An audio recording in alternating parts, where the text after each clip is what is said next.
Isang malutong na sampal ang sumalubong sa katahimikan ng gabi. Habang ang mga mayayaman ay nagtatawanan sa marangyang piging, si Lucas ay nanginginig sa ilalim ng mesa, tinatawag na salot ng sarili niyang lola. Ngunit sa gitna ng dilim, isang himig ang narinig. Isang awit na nagpatahimik sa bagyo. Sino ang babaeng ito na tila may hawak ng susi sa pusong sawi?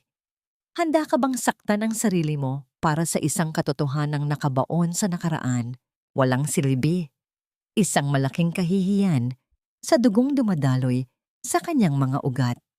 Ang mga salitang iyon na binigkas ni Doña Esmeralda nang may kasamang lamig na tila yelo ay umalingaw-ngaw sa loob ng marangyang function hall ng Sapphire Hotel.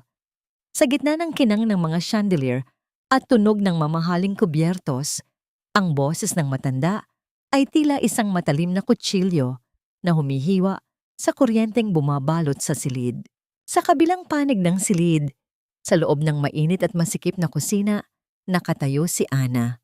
Basang-basa ang kanyang uniforme ng pawis habang mabilis niyang inaayos ang huling tray ng mga appetizer. Namimitig ang kanyang mga binti at ang kanyang mga kamay ay bahagyang nangangatog sa pagod. Ngunit ang kanyang isipan ay nakatuon lamang sa isang bagay. Ang matapos ang shift na ito nang walang mali para makuha ang kanyang bonus, kailangan niya ang pera para sa gamot ng kanyang ina.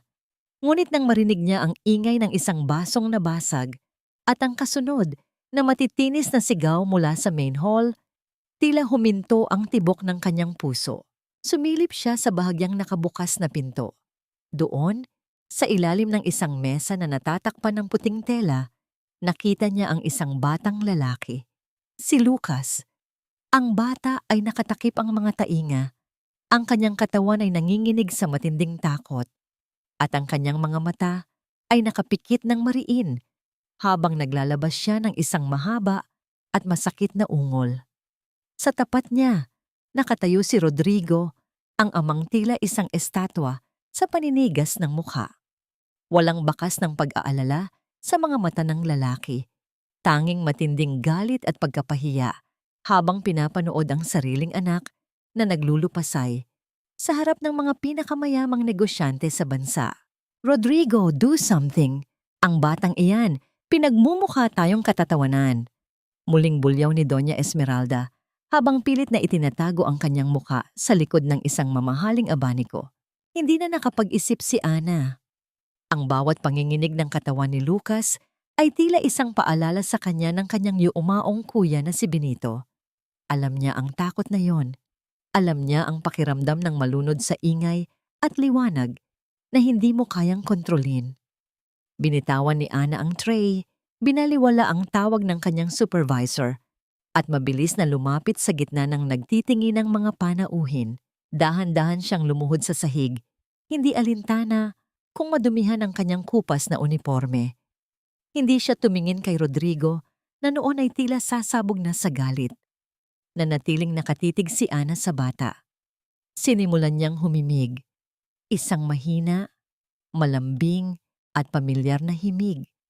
Ang kantang laging inaawit ni Benito noon kapag ang mundo ay nagiging masyadong maingay. Sa lundon ng iyong pangarap, may payapang naghihintay. Ang marahan niyang pagkanta, ang kanyang boses, ay tila isang mainit na kumot sa gitna ng malamig na bagyo. Unti-unti, ang mabilis na paghinga ni Lucas ay bumagal. Ang kanyang mga kamay na nakatakip sa tainga ay unti-unting lumuwag. Dinilat ng bata ang kanyang mga matang puno ng lito at sakit, at tumitig sa mukha ni Ana. May kung anong koneksyon ang nabuo sa pagitan nila, isang tahimik na pangunawa na hindi kayang ibigay ng anumang yaman sa loob ng silid na yon. Ngunit ang katahimikang yon ay mabilis na winakasan ng isang marahas na hila sa braso ni Ana. Napatingala siya at nakita ang nanlilisik na mga mata ni Rodrigo. Ang mahigpit na pagkakahawak nito sa kanyang braso ay sapat na para mag-iwan ng pasa, ngunit mas masakit ang lamig na nagmumula sa tingin nito. Anong sa tingin mo ang ginagawa mo? Who gave you the permission to touch my son? Ang asidong tanong ni Rodrigo. Ang boses ay mababa, ngunit puno ng panganib. Sir, kailangan lang po niya ng katahimikan. Natatakot po siya. Pilit na paliwanag ni Ana, bagaman ang kanyang lalamunan ay tila nanunuyos sa kaba. Hindi ko kailangan ng payo mula sa isang katulong na amoy kusina. Putol ni Rodrigo, habang itinulak niya si Ana palayo kay Lucas. You are just a waitress. Huwag mong akalain na dahil napatahimik mo siya, ay may karapatan ka ng makialam sa pamilya ko. Tumayo si Ana. Ang kanyang dignidad ay tila unti-unting nadudurog sa ilalim ng mapanghusgang tingin ng mga taong nakapaligid sa kanila. Nakita niya si Doña Esmeralda na nakangisi ng may halong pandidiri, habang si Lucas ay muling nagsisimulang manginig nang mapansin ang tensyon sa pagitan ng mga matatanda. Lumapit si Rodrigo sa kanya. Ang bawat hakbang ay tila isang banta. Inilapit nito ang mukha sa kanya. Sapat para maamoy ni Ana ang mamahaling alak at ang bagsik ng kapangyarihan. Umalis ka rito, ngayon din bago ko tawagin ang security. At huwag na huwag mo nang papangahasan na lapitan muli ang anak ko o sisiguraduhin kong sa kulungan ang bagsak mo. Do you understand?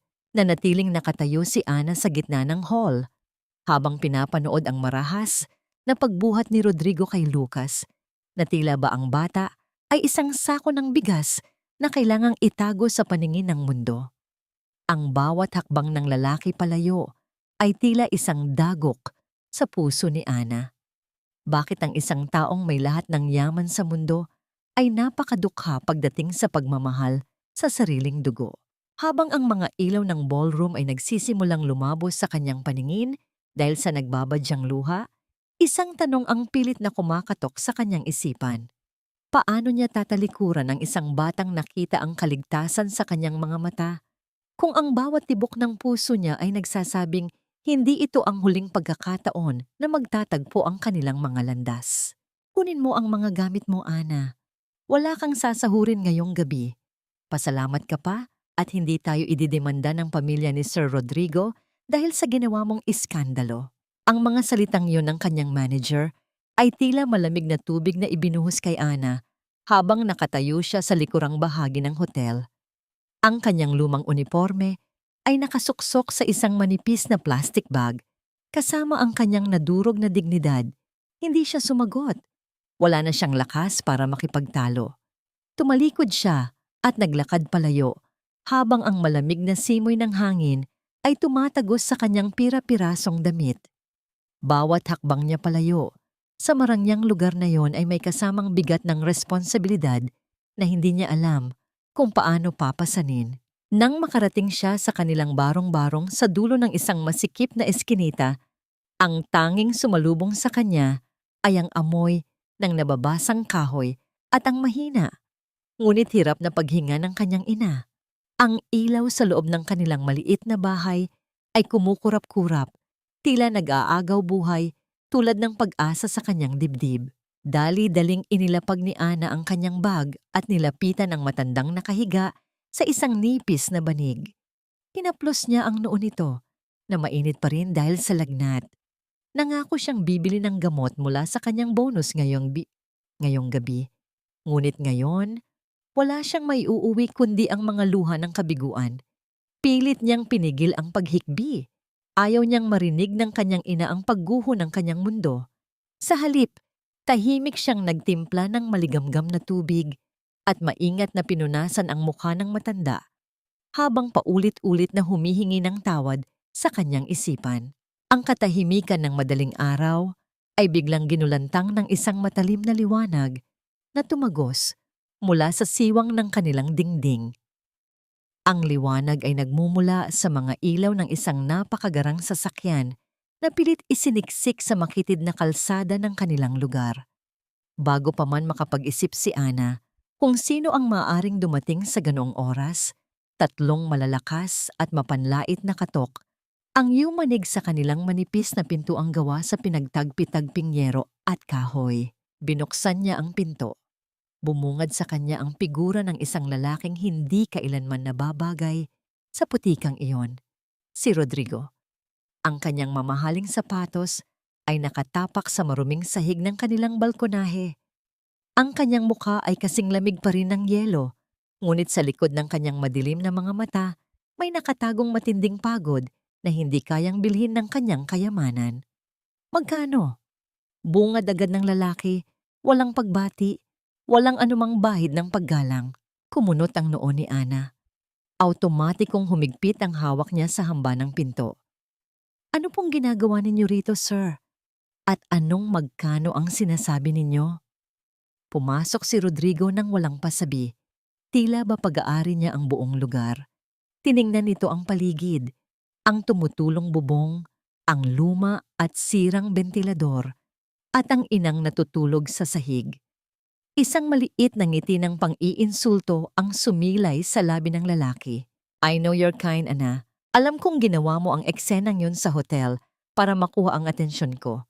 Well, congratulations. You have my attention.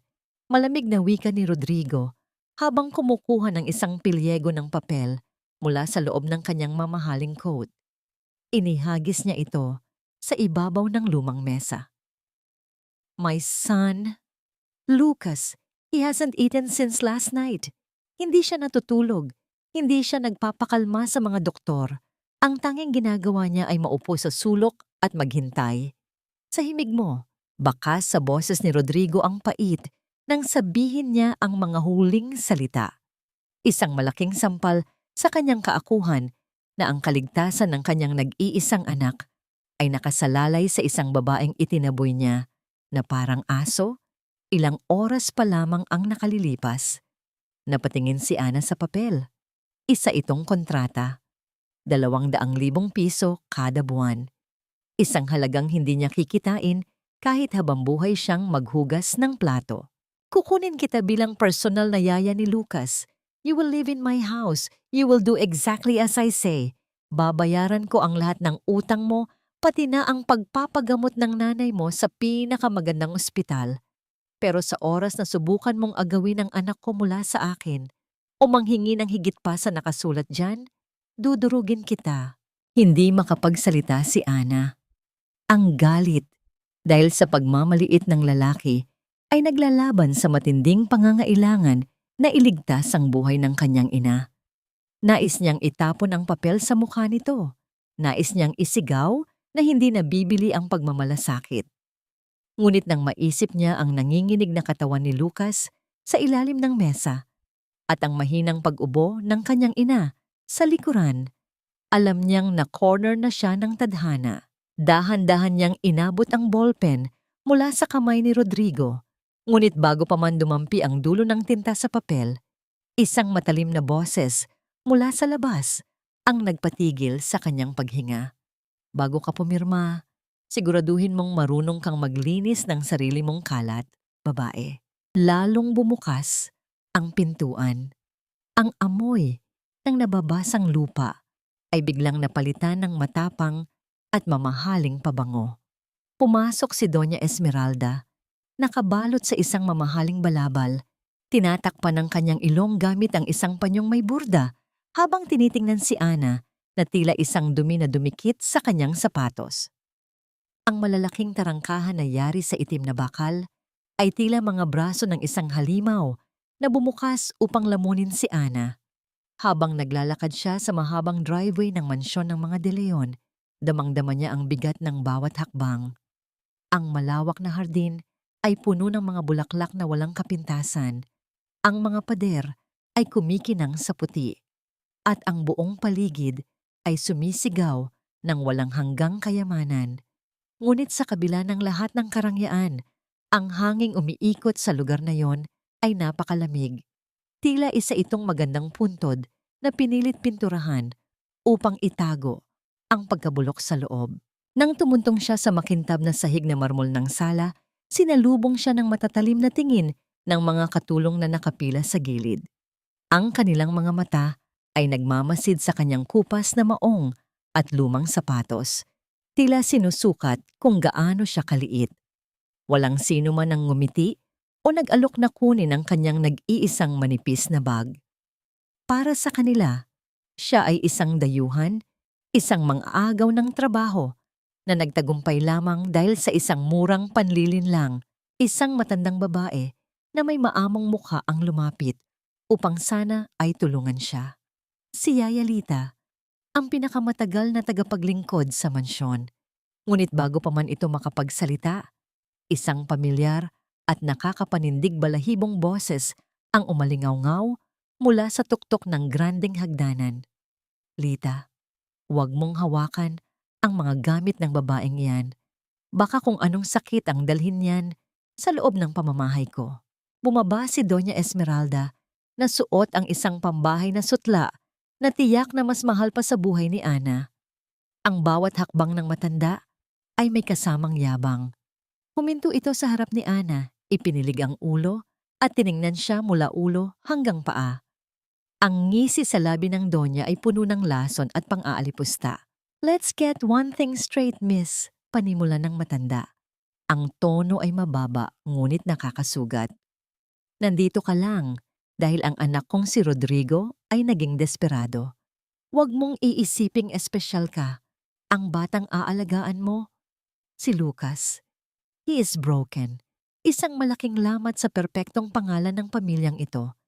Ginawa na namin ang lahat. Mga doktor mula sa Amerika, mga therapist na ginto ang bayad.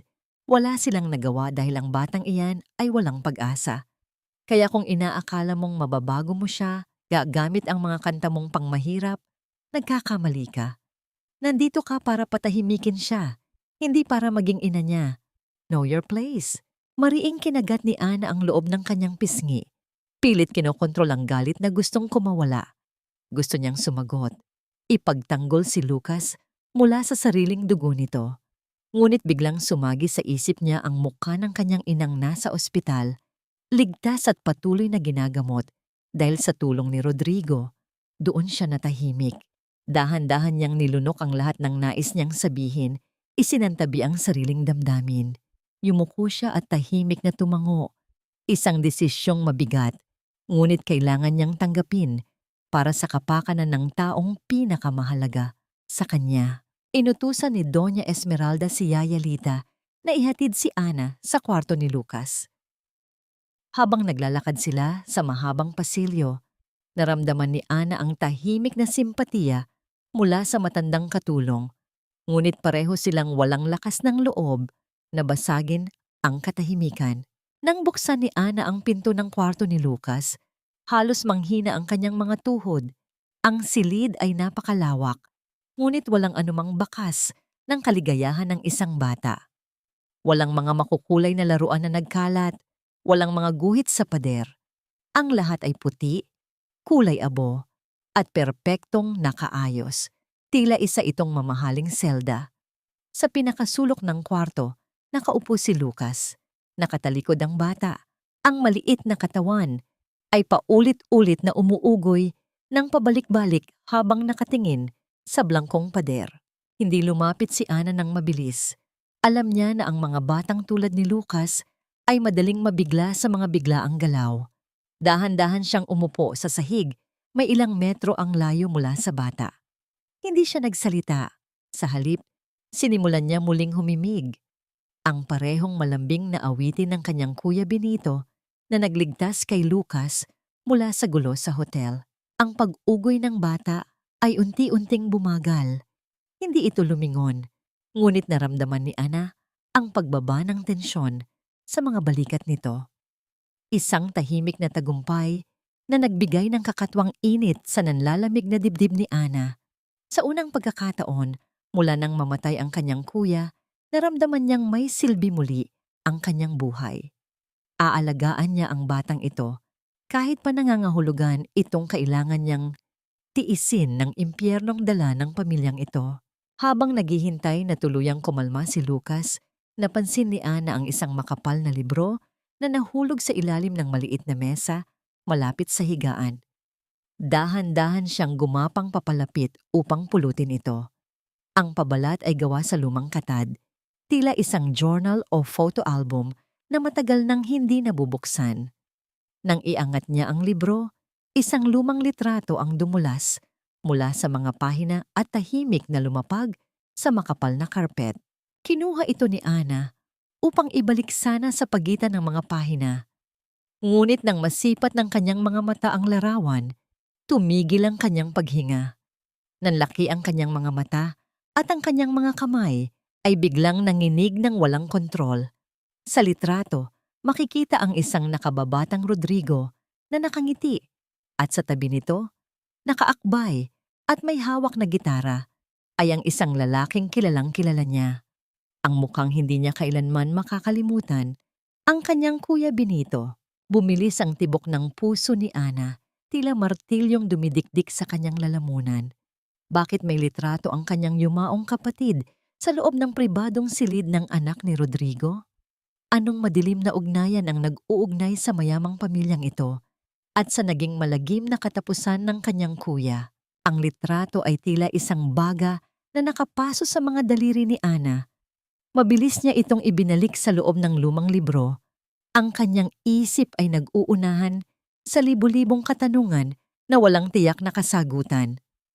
Nais niyang tumakbo palabas ng silid at hanapin si Rodrigo. Nais niyang isigaw ang pangalan ng kanyang kapatid at maghanap ng paliwanag. Ngunit nang marinig niya ang mahinang paghikbi ni Lucas, napako siya sa kanyang kinatatayuan. Ang bata ay nakaharap na sa kanya. Ang maliliit na kamay ay mahigpit na nakahawak sa laylayan ng sariling damit. Ang mga mata nito ay puno ng kaba. Marahil dahil sa biglaang pagkabigla ni Ana. Mabilis na pinalis ni Ana ang mga luha sa kanyang sariling mga mata. Nilunok ang anumang pag-aalinlangan at muling ibinalik ang malambing na himig na naging tulay nilang dalawa. Wala siyang karapatang mag-alpas ngayon. May isang batang mas nangangailangan ng kanyang katatagan. Lumipas ang ilang araw. Ang mansyon ng mga De Leon ay nanatiling isang malamig at mapanghusgang lugar para kay Ana. Ang mga katulong ay nagiiwas ng tingin at si Doña Esmeralda ay hindi pinalalampas ang anumang pagkakataon upang iparamdam sa kanya na siya ay basura. Ngunit sa loob ng malawak at puting silid ni Lucas, nakabuo si Ana ng isang maliit, tahimik na santuaryo. Imbes na pilitin ang bata na sumunod sa mahigpit na schedule na inilatag ng mga naunang therapist, sinabayan ni Ana ang agos ng mundo ni Lucas. Nang makita niyang natatakot si Lucas sa malakas na liwanag, gumawa si Ana ng maliit na tolda mula sa mga kumot kung saan maaari silang magtago habang nagkukwento siya sa mahinang boses. Nang hindi makatulog si Lucas dahil sa labis na pag-iisip, hindi niya ito pinainom ng gamot na nakakapanghina. Bagkus, kinuha niya ang lumang gitara na nakita niya sa bodega at tinugtog ang mga awiting paborito noon ni Benito. Sa bawat araw na lumilipas, unti-unting nakita ang pagbabago. Ang batang dati nagkukulong lamang sa sulok ay nagsimula nang sumunod sa mga tingin ni Ana. Ang mga kamay na laging nakatakip sa tainga ay nagsimula ng umabot para hawakan ang dulo ng damit ng kanyang yaya. Isang hapon, habang abala si Ana sa pagtuturo kay Lucas kung paano magkulay sa labas ng linya, isang simpleng gawain na laging pinagbabawal noon dahil sa pagnanais nilang maging perpekto ang bata. Hindi nila namalayang may isang anino na tahimik na nagmamasid mula sa siwang ng pinto. Si Rodrigo. Nakatayo siya doon, hindi gumagalaw. Ang mga mata ay nakatitig sa anak na ngayon ay may hawak na pulang Crayola at mahinang tumatawa dahil sa kwento ni Ana tungkol sa isang asong may 3 paa. Para kay Rodrigo, ang tanawing iyon ay tila isang himala na hindi niya inakalang makikita niya pa. Ang boses ni Ana, ang paraan ng paghawak nito sa kamay ni Lucas ay may taglay na isang uri ng mahika na nagpabagsak sa lahat ng malamig na pader na itinayo niya sa paligid ng kanyang puso. Nakaramdam siya ng matinding selos na mas pinagkakatiwalaan ng kanyang anak, ang isang estranghera. Ngunit higit doon, nakaramdam siya ng isang kakaibang paghanga na nagpapabilis ng tibok ng kanyang dibdib. Isang paghanga na alam niyang delikado. Nang maramdaman ni Ana ang presensya ni Rodrigo, mabilis itong tumayo at inayos ang sarili. Ang mukha ay muling naging formal at malamig. Sir, pasensya na po. Hindi ko napansin na nandyan kayo. Ilalabas ko lang sana ang mga ginamit namin. Wika ni Ana, hindi makatingin ng diretso sa mga mata ng lalaki dahil sa alaalang patuloy na bumabagabag sa kanya tungkol sa litrato. Tumangulang si Rodrigo. Pilit tinatago ang emosyong kanina pa naglalaro sa kanyang muka. You're doing well, Ana. I never thought I'd see him smile like that. Ang kanyang boses ay mahina, malayo sa aroganteng tono na ginamit nito noong una silang magkita sa hotel. Bago pa man makasagot si Ana, isang mahabang pagtunog mula sa bulsa ni Rodrigo ang bumasag sa maikling katahimikan. Kinuha nito ang telepono at bahagyang lumayo papunta sa pasilyo upang sagutin ang tawag. Ayusin na sana ni Ana ang mga pangkulay nang marinig niya ang seryoso at inis na boses ni Rodrigo mula sa labas ng pinto. Ang kanyang tono ay bumalik sa pagiging isang matigas na negosyante. Anong ibig mong sabihin na may naghahalongkat ulit sa kaso sa lupa sa San Isidro? Sinabi ko na sa inyo na bayaran niyo na ang lahat ng opisyal na kailangang bayaran. Ilang taon na ang nakakalipas mula nang bilhin natin iyon at ayokong may makaalam kung paano natin napilit na umalis ang mga dating may-ari, lalo na yung pamilya ng lalaking namatay noon. Siguraduhin mong walang lalabas na balita tungkol sa aksidenteng iyon. Naiintindihan mo? Ang bawat salita ni Rodrigo ay tila mga pako na idinidiin sa utak ni Ana. San Isidro, ang lugar kung saan nakatayo ang lupang pinagmulan ng lahat ng pangarap at pagbagsak ng kanyang pamilya. Ang lupang kinamatayan ng kanyang Kuya Benito dahil sa labis na stress at walang awang panggigipit ng isang malaking korporasyon na hindi nagpakilala. Napahawak si Ana sa hamba ng pinto upang hindi matumba. Ang lalaking nagbabayad sa kanya para iligtas ang anak nito. Ang lalaking nagbigay sa kanya ng pera para buhayin ang kanyang ina ay ang mismong taong nag-utos na ibaon sa limot ang hustisya para sa kanyang kapatid. Tila yelo na gumapang sa buong katawan ni Ana ang mga salitang narinig niya mula sa pasilyo. Gusto niyang sumugod, gusto niyang hablutin ang mamahaling kwelyo ni Rodrigo at isigaw sa mukha nito ang lahat ng sakit at pagdurusa na dinanas ng kanyang pamilya nang mamatay si Benito. Ngunit nang makita niya si Lucas na mahinahong nagkukulay ng isang maliit na araw sa papel, napagtanto niyang ang pag-amok ay walang ibubungang mabuti. Kailangan niya ng ebidensya, kailangan niya ng lakas bago niya kalabanin ang mga halimaw na nagkukubli sa mansyong ito. Mula sa araw na yon, naging mas maingat si Ana. Ang kanyang mga ngiti kay Rodrigo ay napalitan ng formal na pagyuko. Iniwasan niya ang anumang pagkakataong magkausap sila ng matagal, ngunit ang paglamig niyang ito ay hindi nakatakas sa mapanuring mga mata ng totoong ahas sa loob ng bahay, si Doña Esmeralda. Hindi matanggap ng matanda na ang isang hampas lupang katulong ay nagagawang kontrolin ang damdamin ng kanyang anak at apo. Para kay Doña Esmeralda, ang anumang impluwensya ni Ana ay isang banta sa kanyang kapangyarihan. Kailangan niyang tapusin ang pamamayagpag ng babaeng ito bago pa tuluyang masira ang kanyang mga plano para sa perpektong reputasyon ng pamilya. Kinabukasan isang malamig na hapon, inatasan ng Donya ang lahat ng katulong na maglinis ng buong mansyon para sa isang darating na bisita. Si Ana ay inutusang pumunta sa malayong bodega upang kumuha ng mga lumang palamuti. Wala siyang kamalay-malay na sa sandaling umalis siya sa silid ni Lucas, pumasok ang Donya nang may lihim na ngisi sa mga labi. Nang makabalik si Ana, pawisan at puno ng alikabok, nakita niya ang pinto ni Lucas na bukas. Bumilis ang tibok ng kanyang puso. Nang pumasok siya, nakita niya si Lucas na nakahiga sa sahig, namumutla, at tila nahihirapang huminga. Ang mga pangkulay nito ay nagkalat sa paligid. Dali-daling lumapit si Ana. Sinubukan niyang kalmahin ang bata gamit ang pamilyar na himig, ngunit hindi ito tumugon. Iba ito sa mga ordinaryong panic attack ni Lucas. Ang katawan ng bata ay nanginginig sa malamig na pawis at ang mga labi nito ay nagsisimulang manlamig. Bago pa man makasigaw ng tulong si Ana, bumukas ang pinto at pumasok si Rodrigo, kasunod si Doña Esmeralda na may hawak na isang maliit na bote ng gamot. "Oh my God! Anong ginawa mo sa apo ko?" Malakas na sigaw ng Donya.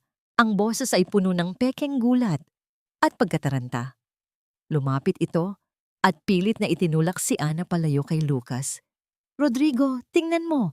Sinabi ko na sa'yo, hindi mapagkakatiwalaan ang babaeng ito." Nalilitong napatingin si Rodrigo sa kanyang ina, pagkatapos ay kay Ana na ngayon ay nanginginig ang mga kamay at walang ideya kung ano ang nangyayari. Itinaas ng Donya ang bote ng gamot upang makita ng lahat. "Nakita ko ito sa ibabaw ng mesa niya kanina. Ito ang gamot na ipinagbawal ng huling doktor. Dahil masyadong matapang para kay Lucas, binibigyan mo ba siya ng pampatulog para hindi ka mahirapang alagaan siya, ha? Napakawalang hiya mong babae. Gold digger ka na nga. Mamamatay tao ka pa." Ang mga salitang yon ay parang matatalim na patalim na sunod-sunod na itinusok sa dibdib ni Ana. "Hindi po totoo yan. Wala po akong ginagawang masama kay Lucas. Mahal ko po ang batang yan. Bakit ko po siya sasaktan?"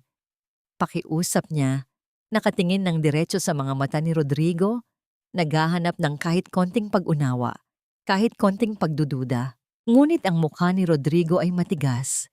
Ang takot para sa buhay ng kanyang anak ay nagpalabo sa kanyang pag-iisip.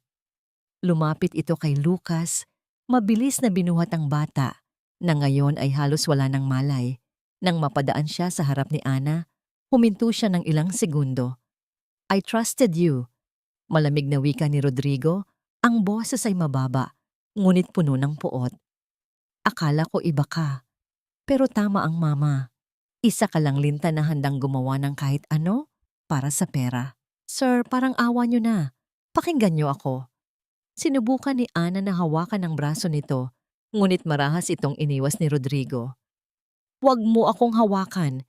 Get your things and leave. Bago pa ako makabalik galing ospital, dapat wala na ni isang anino mo sa bahay na ito. Dahil kung hindi, sisiguraduhin kong mabubulok ka sa kulungan pati ang nanay mo." Sumunod si Doña Esmeralda kay Rodrigo palabas, ngunit bago tuluyang isara ang pinto, lumingon ito kay Ana. Ang pekeng luha sa mata ng matanda ay nawala. Napalitan ng isang tagumpay at mapanlait na ngisi. Isang ngisi ng demonyo na nagtagumpay sa pagpapaikot ng katotohanan. Naiwan si Ana sa gitna ng malamig na silid. Ang bote ng gamot na ngayon ay naiintindihan na niyang isang malinis na bitag ay naiwan sa sahig. Ang lahat ng pagsisikap niya, ang lahat ng pagmamahal na ibinuhos niya kay Lucas, at ang lahat ng sikreto tungkol sa kanyang kuya, ang lahat ng ito ay tinabunan ng kasinungalingan ng isang matandang hindi marunong magmahal.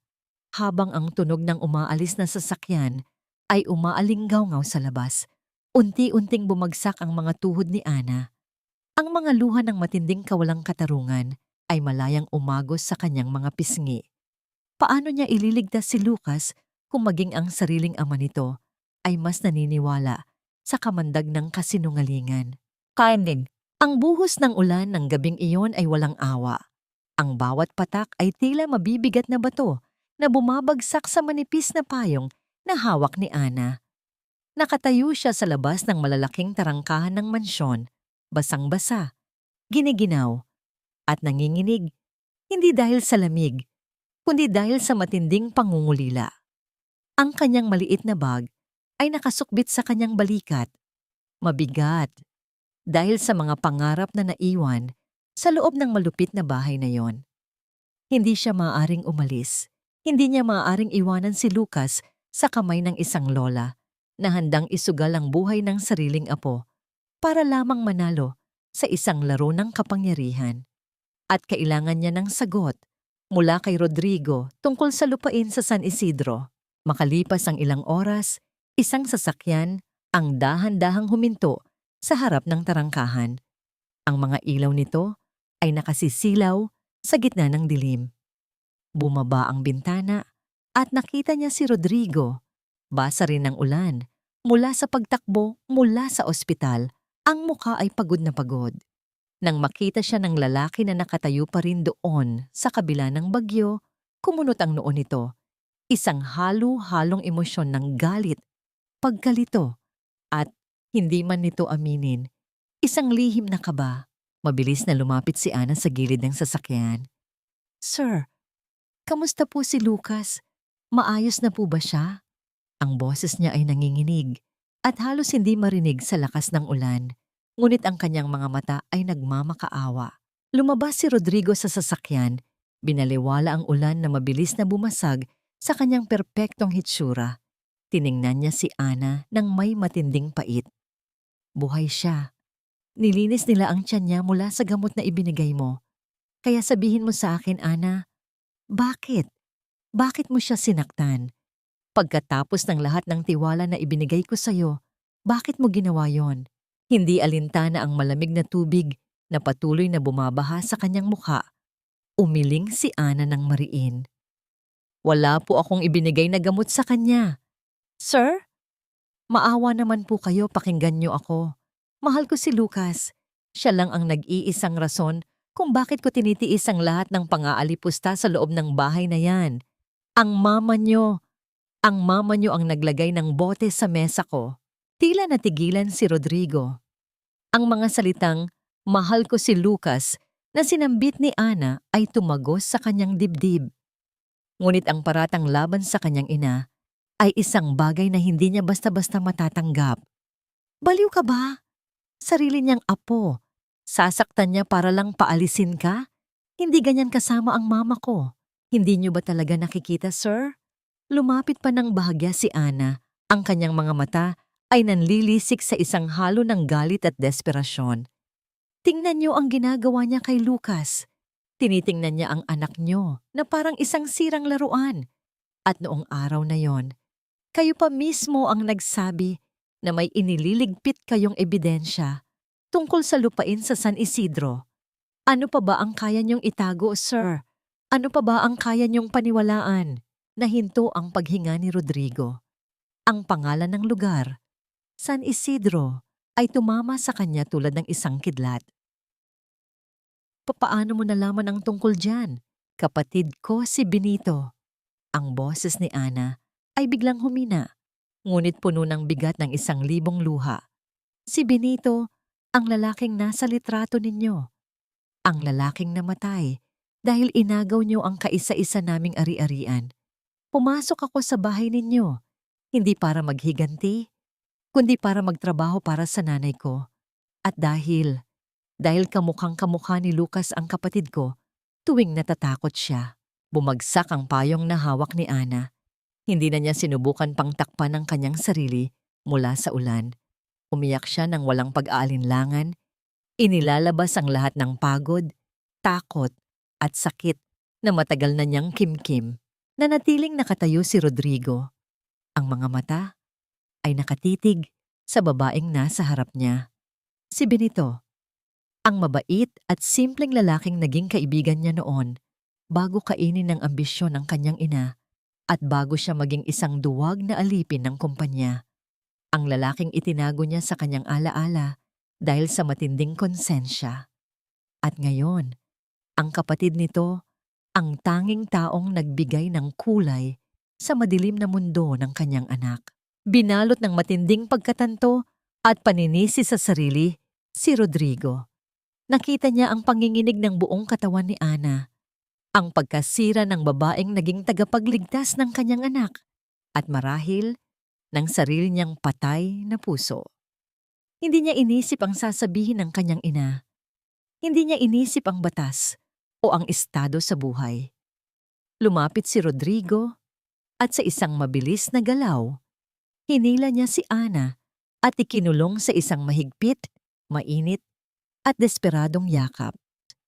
Naramdaman ni Ana ang init ng dibdib ng lalaki, ang mabilis na tibok ng puso nito na tila nakikipagkarera sa ulan. Sinubukan niyang pumalag sa simula, ngunit ang mahigpit na pagkakayakap ni Rodrigo ay tila isang angkla na pumigil sa kanya sa pagkalunod. I'm sorry. Ang mahinang bulong ni Rodrigo na dumampi sa ibabaw ng ulo ni Ana. Halos lamunin ng ingay ng bagyo. I'm so sorry, Ana. Ngunit habang magkayakap sila sa ilalim ng ulan, pareho silang walang kamalay-malay na mula sa bintana sa ikalawang palapag ng mansyon. Tahimik na nagmamasid si Doña Esmeralda. Ang mga mata nito ay nanlilisik sa puot, habang mahigpit na nakahawak sa isang dokumentong pangkorte na naglalayong tuluyang bawiin si Lucas mula kay Rodrigo. Ang init ng kape sa loob ng porselanang tasa ay hindi sapat upang pawiin ang lamig na nadarama ni Ana habang nakaupo siya sa malawak na sofa sa sala ng ospital. Makalipas ang madamdaming tagpo sa ilalim ng ulan, dinala siya ni Rodrigo sa ospital kung saan nagpapagaling si Lucas. Hindi na umuwi si Rodrigo sa mansyon ng gabing iyon. Pinili nitong manatili sa tabi ni Ana at ng kanyang anak. Isang tahimik na pagpili ng panig na hindi pa formal na idinedeklara, ngunit ramdam na ramdam sa hangin. Sa loob ng VIP room, tahimik na natutulog si Lucas. Umupo si Rodrigo sa gilid ng kama, pinagmamasdan ang namumutlang mukha ng bata, habang si Ana ay nakatayo sa may bintana, pinapanood ang pagsikat ng araw na tila nagbabadya ng isang bagong laban. Pumunta ako sa opisina ng ospital kaninang madaling araw. Basag ni Rodrigo sa katahimikan, ang boses niya ay mababa at pagod. Kinausap ko ang doktor na sumuri sa dugo ni Lucas. Ang gamot na nasa sistema niya, hindi ito mabibili ng walang special prescription mula sa isang neurologist. Humarap si Ana, nakikinig ng mabuti, at ang huling neurologist na nagreseta ng ganoong klaseng gamot. Patuloy ni Rodrigo, ang kanyang mga kamao ay nakakuyom sa ibabaw ng kanyang mga hita. Ay ang mismong kaibigan ng mama ko, ang doktor na nag-diagnose kay Lucas nang hindi man lang ito sinusuri ng maayos. Ang mama ang kumuha ng gamot na yon, Ana. Ikaw ang tama. Ang pakiramdam na mapatunayang inosente ay tila isang malaking bato na naalis sa dibdib ni Ana. Ngunit hindi siya nakaramdam ng saya. Ang lungkot sa mga mata ni Rodrigo ay napakalalim. Ang lungkot ng isang anak na napagtantong ang sariling ina ang pinakamalaking banta sa buhay ng kanyang pamilya. Dahan-dahang lumapit si Ana kay Rodrigo. Hindi siya nagsalita. Sa halip, maingat niyang ipinatong ang kanyang mainit na kamay sa nakakuyom na kamao ng lalaki. Isang simpleng pagdampi na nagpaparating ng libu-libong salita ng pag-unawa. Tiningnan ni Rodrigo ang maliit na kamay ni Ana at unti-unti bumuka ang kanyang palad upang salubungin ito. Ang init ng kanilang mga balat ay tila nagbubura sa malamig na katotohanang pumapalibot sa kanila. Wala silang sinabi, ngunit sa sandaling iyon, alam nilang magkakampi na sila.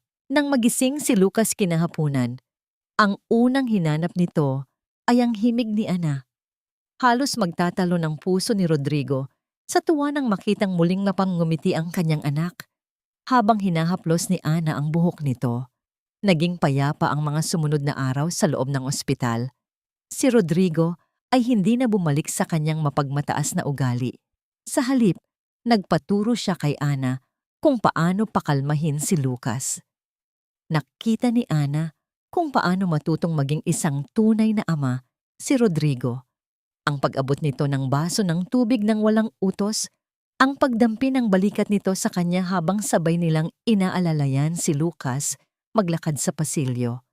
May mga sandaling magkakasalubong ang kanilang mga tingin at may kuryenteng dumadaloy na hindi maipaliwanag.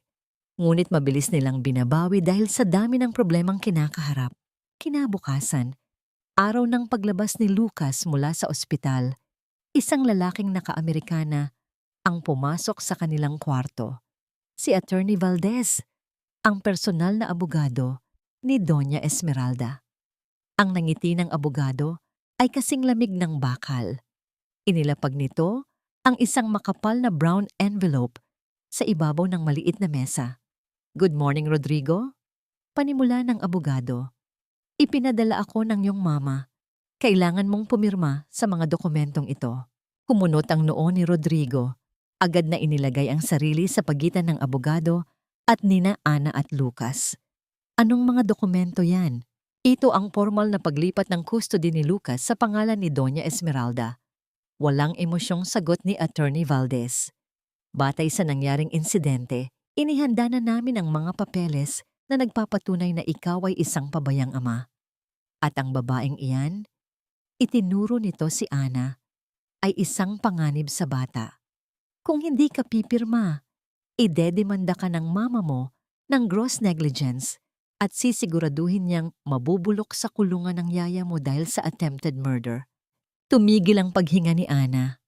Ang pananakot ay bumalik. Ngunit ngayon ay may kasama ng legal na pangil. Kinuha ni Rodrigo ang envelope. Tiningnan ito ng matagal. At bago pa man makapagsalita ang abogado upang magdagdag ng pananakot, marahas na pinunit ni Rodrigo ang mga dokumento sa mismong harap nito.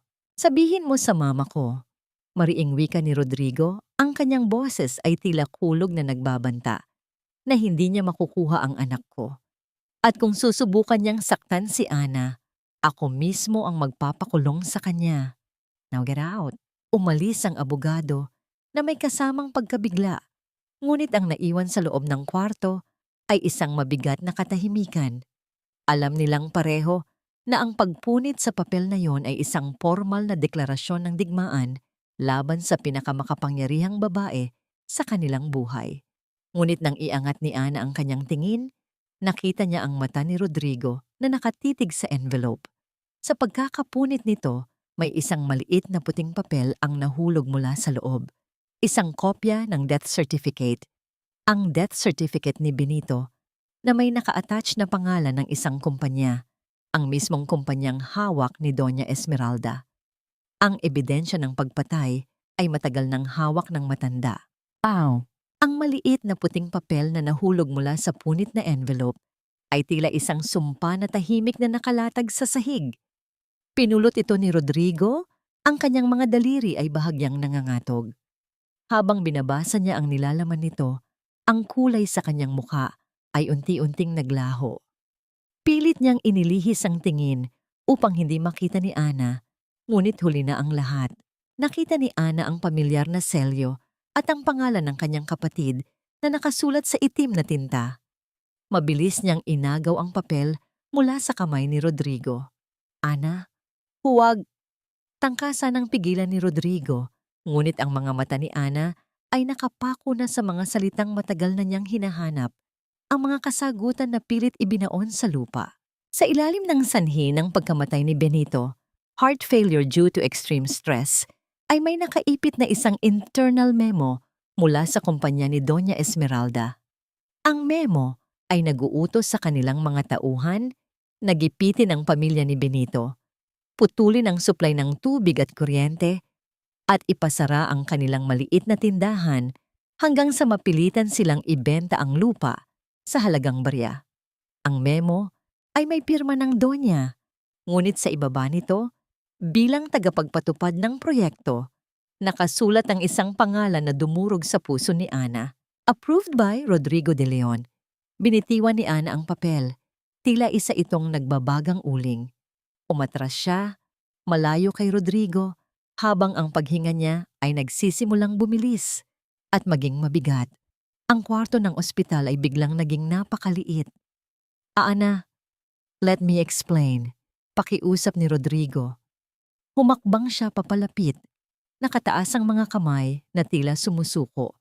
Ngunit bawat hakbang niya ay sinusuklian ni Ana ng pag-atras hanggang sa sumandal ang kanyang likod sa malamig na pader. Ikaw. Nanginginig ang boses ni Ana. Ang mga luha ng pagkakanulo ay malayang umaagos sa kanyang mga pisngi. Ang pangalan mo ang nandito. Ikaw ang nagpatupad ng utos na yon. Wala akong alam sa ginawa nila sa kapatid mo. I swear. Ang boses ni Rodrigo ay basag, puno ng desperasyon. Binigay sa akin ni Mama ang proyektong yon nung nagsisimula pa lang ako sa kumpanya. Sabi niya, legal lahat ng papeles. Sabi niya, Pumayag ang mga residente. Noong nalaman kong may namatay, huli na ang lahat. Itinago niya sa akin ang mga detalye at pinilit niya akong manahimik para hindi masira ang pangalan ng pamilya. At nanahimik ka nga, sigaw ni Ana. Ang kanyang boses ay umaalingaw-ngaw ng walang katumbas na sakit. Dahil ang pangalan niyo ay mas mahalaga kaysa sa buhay ng kapatid ko. Habang nagtatago ka sa likod ng palda ng mama mo, ang nanay ko ay halos mamatay sa kaiiyak. At ako ay nagtrabaho ng parang kalabaw para lang mabayaran ng utang na kayo ang may gawa. Tiningnan ni Ana si Rodrigo, ang lalaking nagligtas sa kanya sa ulan. Ang lalaking inakala niyang natututo ng magmahal. Ngunit ngayon, ang nakikita niya ay ang duwag na nag-iwan sa kanyang pamilya sa kawalan. Ginamit mo ako para gamutin ang anak mo. Mapait na wika ni Ana, ang kanyang mga mata ay nanlilisik sa galit. Ngunit ang totoo, ikaw ang may sakit, Rodrigo. Sakit ng pagiging sunod-sunuran. Lumuhod si Rodrigo, ang mayamang negosyante, ang tagapagmana ng imperyo ng mga De Leon, ay nakaluhod sa harap ng isang hamak na yaya, humihingi ng awa. Parang awa mo na, Ana.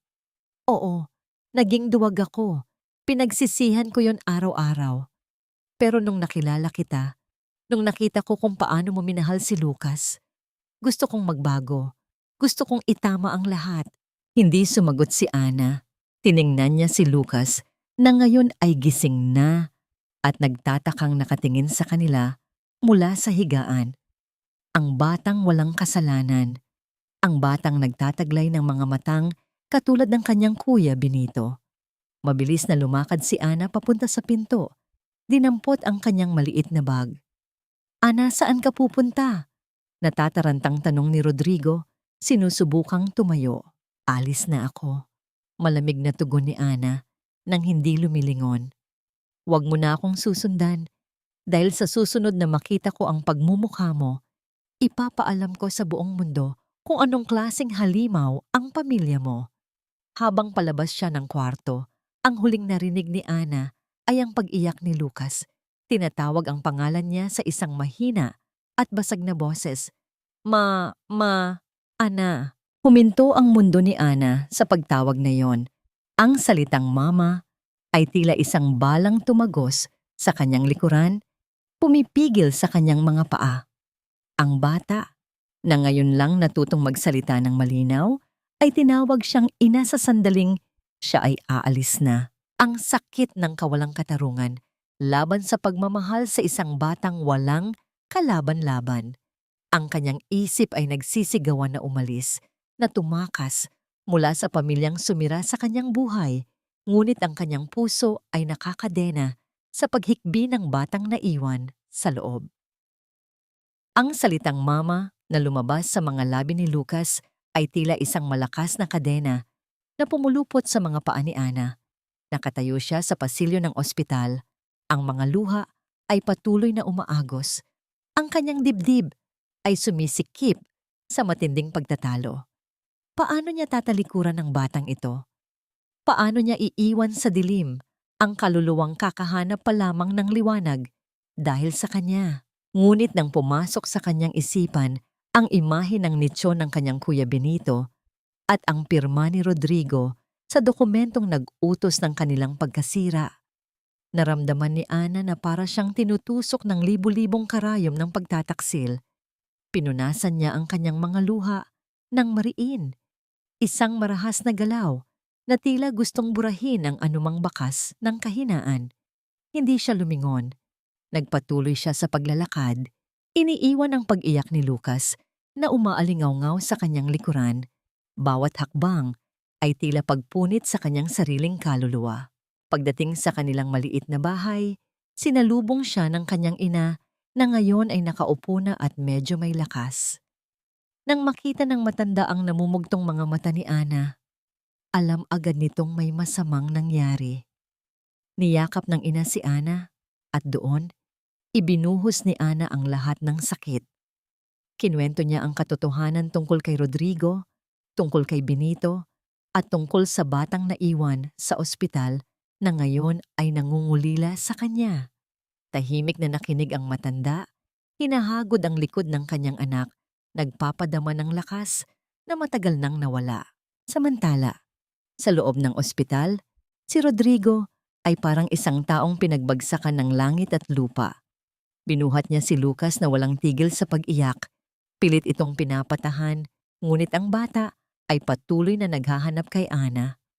Ang bawat luha ni Lucas ay isang matinding sampal sa konsensya ni Rodrigo.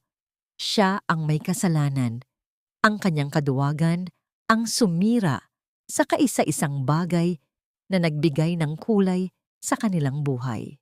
Kinaumagahan, walang abiso. Nagtungo si Rodrigo sa opisina ni Doña Esmeralda. Ang matanda ay abala sa pag-aayos ng kanyang mga mamahaling alahas nang pumasok ang kanyang anak na may madilim na aura. Rodrigo, ano ba't hindi ka man lang marunong kumatok? Iritableng tanong ng Donya nang hindi tumitingin. Inilapag ni Rodrigo ang punit na death certificate ni Benito at ang kopya ng internal memo sa ibabaw ng mahogany desk ng kanyang ina. Ano ito, ma? Bakit itinago mo ito sa akin? Bakit ginamit mo ang pirma ko para ipapatay ang isang tao? Napatigil ang Donya, tiningnan niya ang mga papel at sa halip na makakita ng pagsisisi, isang malamig na ngisi ang sumilay sa kanyang mga labi. Huwag kang mag-inarte, Rodrigo. Negosyo ito. Walang pinatay ang pamilyang ito. Kung mahina ang puso ng lalaking yon dahil hindi niya kinaya ang pressure ng buhay, problema na niya yon, hindi natin. Buhay ang pinag-uusapan dito, ma. Sigaw ni Rodrigo, ang kanyang mga ugat sa leeg ay lumalabas sa tindi ng galit. At ang kapatid ng lalaking, yan ang tanging nagmalasakit sa apo mo. Si Ana. Nag-iba ang ekspresyon ng Donya. Pumatak ang katotohanan. Si Ana ay kapatid ni Benito. Isang sandali ng katahimikan. Pagkatapos ay tumawa ang matanda. Isang tawang nakakapanindig balahibo. Kaya pala ganoon na lang ang pagdidikit ng lintang iyon sa anak mo. Naghahanap siya ng pera para makabawi. Well, let me handle this. Babayaran ko ang pamilya nila para manahimik. At ikaw, babalik ka dito sa mansyon kasama si Lucas at hindi mo na kailanman makikita ang babaeng yon. Hindi na ako bata, ma. Hindi mo na ako makokontrol, banta ni Rodrigo. Kung susubukan mong galawin si Ana o ang pamilya niya, ako mismo ang lalabas sa media at aaminin ang lahat ng dumi ng kumpanyang ito. Lumapit si Doña Esmeralda sa kanyang anak. Ang kanyang mga mata ay nanlilisik tulad ng isang ahas na handang manuklaw. Subukan mo, Rodrigo. Subukan mong sirain ang pangalan ng pamilya. Tandaan mo, hawak ko ang pera. Hawak ko ang mga koneksyon. At mas lalong hawak ko ang batas. Kung aalis ka sa poder ko, sisiguraduhin kong sa DSWD, babagsak ang anak mong may sira sa ulo. Tingnan natin kung paano mo siya bubuhayin nang walang kahit isang kusing mula sa akin. Bumagsak ang balikat ni Rodrigo. Ang banta ng kanyang ina ay hindi biro. Alam niya ang kayang gawin ng Donya. Ang pagkapit niya sa kanyang anak ay siya mismong ginagamit laban sa kanya. Ang pagiging ama at ang pagiging isang lalaking naghahanap ng hustisya para sa babaeng mahal niya ay nagbabanggaan. Habang nangyayari ang lahat ng ito, sa kabilang bahagi ng lungsod, nakatanggap si Ana ng isang tawag mula sa isang hindi pamilyar na numero. Nang sagutin niya ito, ang boses ni Yaya Lita, ang matandang katulong mula sa mansyon, ang narinig niya. Ang boses nito ay nanginginig sa matinding takot. Ana, parang awa mo na. Tulungan mo si Sir Rodrigo. Kinuha ng Donya si Lucas mula sa ospital nang walang paalam. Isasakay daw nila sa eroplano papuntang Amerika mamayang gabi para ilayo sa inyo. Ang impormasyong ibinigay ni Yaya Lita ay tila isang balang tumagos sa katahimikan ng gabi ni Ana. Naiwan sa ere ang telepono habang pilit pinuproseso ng kanyang utak ang narinig. Ilalayo si Lucas. Dadalhin sa Amerika ng isang lola na walang nakikita, kundi isang dungis sa pangalan ng kanilang pamilya. Pumasok sa isip ni Ana ang kalagayan ng bata, ang pagkakakulong nito sa sarili nitong takot. Kapag walang pamilyar na boses o himig, ang panginginig at ang madilim na epekto ng gamot na tiyak na ipapainom ng donya para patahimikin ito sa biyahe. Nay, kailangan kong umalis. Kailangan kong iligtas si Lucas. Paalam ni Ana. Halos hindi na nakatingin sa ina habang mabilis na sinusuot ang kanyang sapatos. Naiintindihan ng matanda ang takot sa mga mata ng kanyang anak. Tumango ito ng may luha. Mag-iingat ka, anak. Huwag mong hayaang gawin nila. Sa batang yon ang ginawa nila sa kuya mo. Sa kabilang banda, si Rodrigo ay parang isang baliw na nagmamaneho patungo sa airport. Binasag niya ang lahat ng speed limit. Ang kanyang mga kamay ay mahigpit na nakakapit sa manibela. Nang malaman niyang inilabas ng kanyang ina si Lucas mula sa ospital gamit ang mga pekeng papeles na nagpapatunay na siya ay wala sa tamang pag-iisip bilang ama, gumuho ang kanyang mundo. Wala na siyang pakialam sa kumpanya, sa yaman o sa pangalan. Ang tanging mahalaga ngayon ay ang kanyang anak. Pagdating sa private terminal ng airport, nakita ni Rodrigo ang sasakyan ng kanyang ina. Dali-dali siyang pumasok, tinulak ang mga security guard na sumubok pumigil sa kanya. Sa loob ng marangyang waiting lounge, nakita niya si Doña Esmeralda na kalmadong humihigop ng tsa. Sa tabi nito, sa isang sulok, nakaupo si Lucas. Ang bata ay nakatitig sa kawalan. Walang malay na nakasandal sa upuan. Isang malinaw na senyales na pinainom ito ng matapang na pampatulog. Ma, anong ginawa mo sa anak ko? Sigaw ni Rodrigo, papalapit na sana, ngunit hinarang siya ng dalawang malalaking bodyguard ng kanyang ina. Nag-angat ng tingin ang donya, ang muka ay walang anumang bakas ng pagkakasala. Ginagawa ko ang tama, Rodrigo.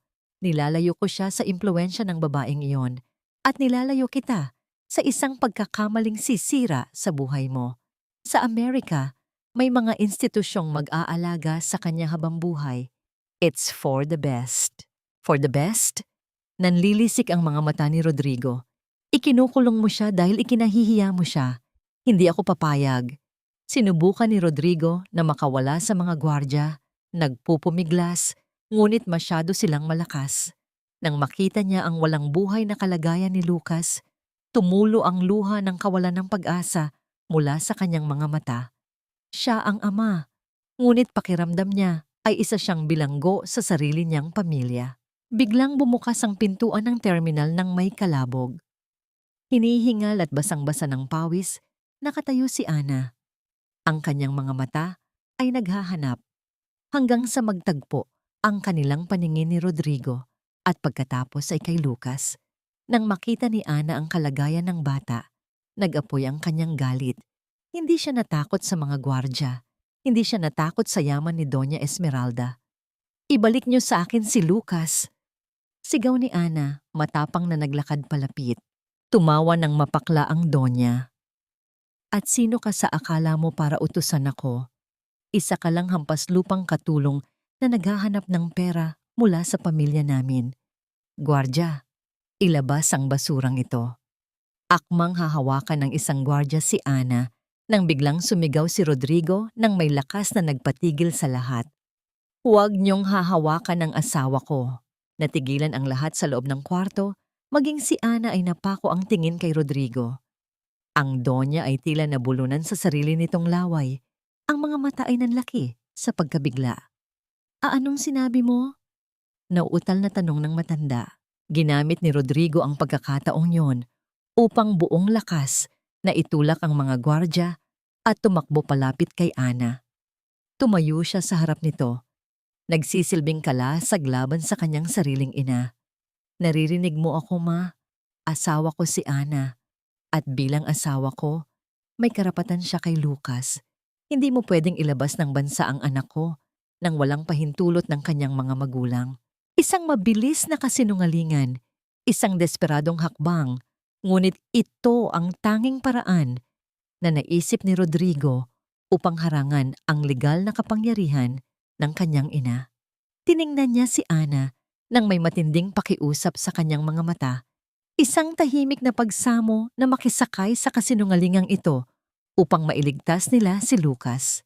Naintindihan ni Ana, nilunok niya ang galit sa nakaraan at buong tapang na hinawakan ng kamay ni Rodrigo. Pinagsiklop ang kanilang mga daliri ng mahigpit. Totoo yon, wika ni Ana, ang boses ay matatag.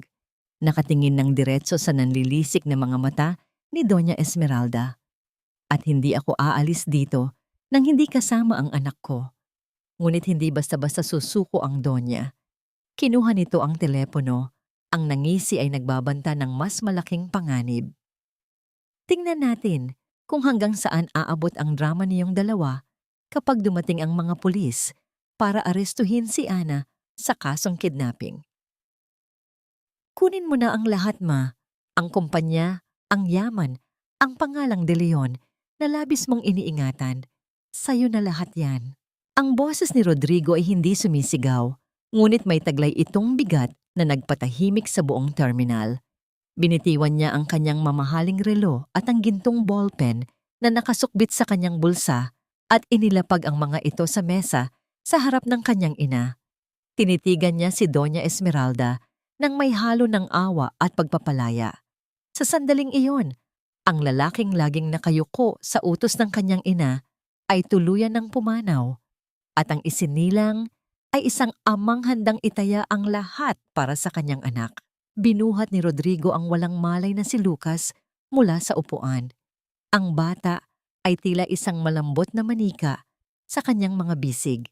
Tumingin siya kay Ana at sa gitna ng takot at tensyon, isang tipid na ngiti ang sumilay sa kanyang mga labi. Isang pangako na hindi na niya ito bibitiwan pa.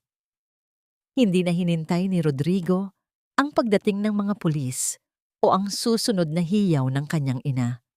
Mabilis silang lumabas ng terminal. Nilampasan ang mga gwardyang tila hindi na alam kung sino ang susundin. Sumakay sila sa isang lumang van na pag-aari ng isang kakilala ni Ana. Habang papalayo sila sa airport, nakita ni Ana sa side mirror ang figura ni Doña Esmeralda na nakatayo sa labas ng terminal, tila isang madilim na anino na unti-unting lumiliit. Ang kalayaan ay may lasa ng pait at kaba, ngunit sa unang pagkakataon, ang hangin sa loob ng sasakyan ay hindi na nakakasakal. Dinala sila ni Ana sa isang maliit na bayan sa Laguna, sa isang payak na bahay na matagal nang iniwan ng kanyang malayong kamag-anak.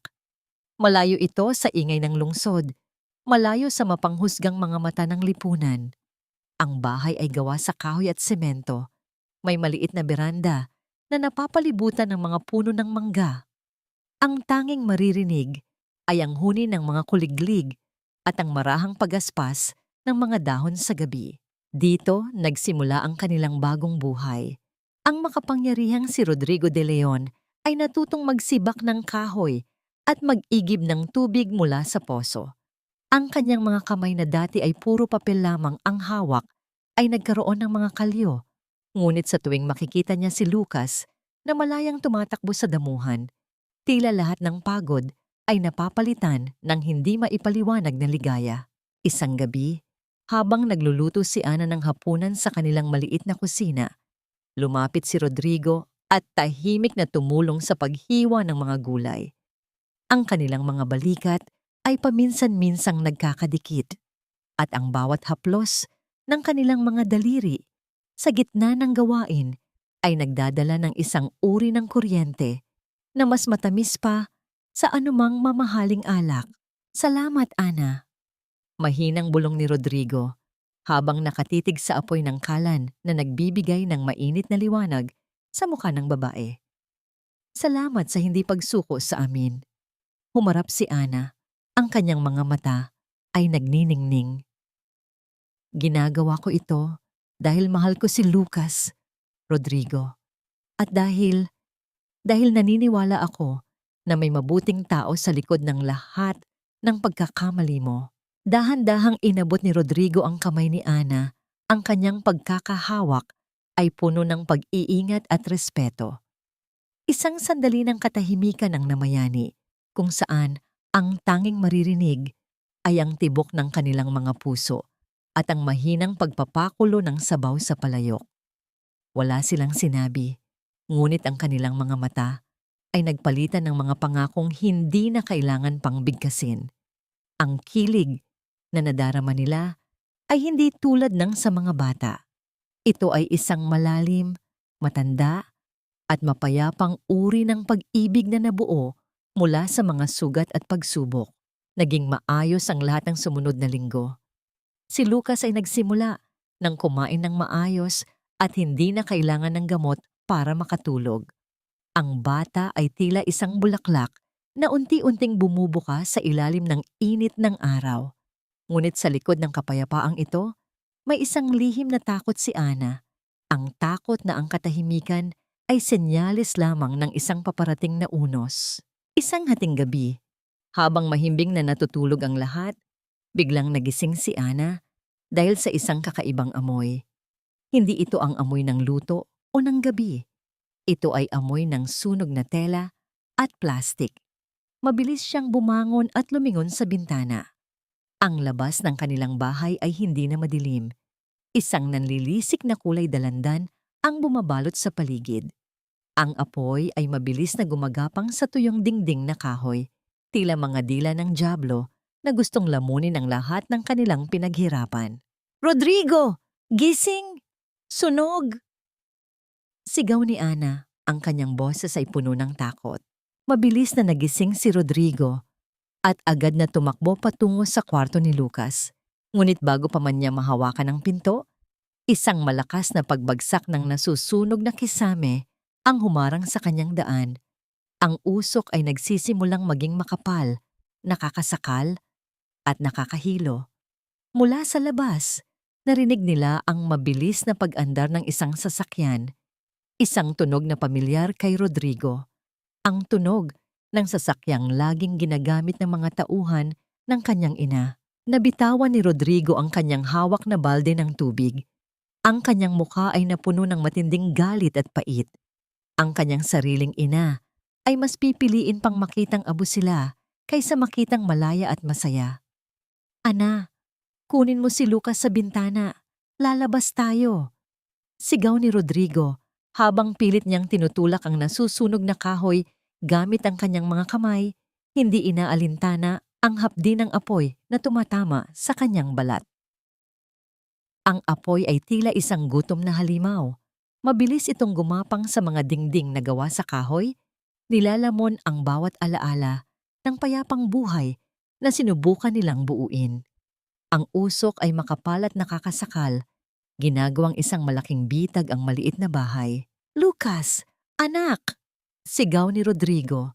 Tinatabig ang mga nagbabagang debris na humaharang sa kanyang daan patungo sa silid ng bata. Ang kanyang mga braso ay nagsisimula ng masunog, ngunit ang sakit ay hindi niya alintana. Ang tanging nasa isip niya ay ang mukha ng kanyang anak sa likod ng pintong iyon. Mabilis na tumakbo si Ana sa likod bahay. Alam niyang ang bintana sa kwarto ni Lucas ay mababa lang at gawa sa luma at marupok na kahoy. Gamit ang isang malaking bato, buong lakas niyang binasag ang bintana. Ang mga salamin ay lumipad at ang makapal na itim na usok ay bumulwak palabas. "Lucas! Narito si Mama Ana!" Sigaw niya, pilit na ipinapasok ang kanyang ulo at kamay sa loob. Sa gitna ng usok, nakita niya si Lucas na nakakulong sa sulok, nanginginig sa matinding takot. Ang mga mata ay nanlalaki habang pinapanood ang apoy na papalapit sa kanyang higaan. "Lucas, lumapit ka sa akin. Hawakan mo ang kamay ko." Pakiusap ni Ana. Iniaabot ang kanyang kamay sa abot ng kanyang makakaya. Ngunit ang bata ay parang napako sa kinatatayuan, paralisado ng takot. Sa loob, naririnig ni Ana ang pag-ubo at pag-iyak ni Rodrigo. "Ana, hindi ko mabuksan ang pinto. Naipit." Alam ni Ana na wala na silang oras. Kung hindi siya kikilos, maluluto sila ng buhay sa loob. Sa huling lakas na natitira, Ipinasok niya ang kalahati ng kanyang katawan sa bintana.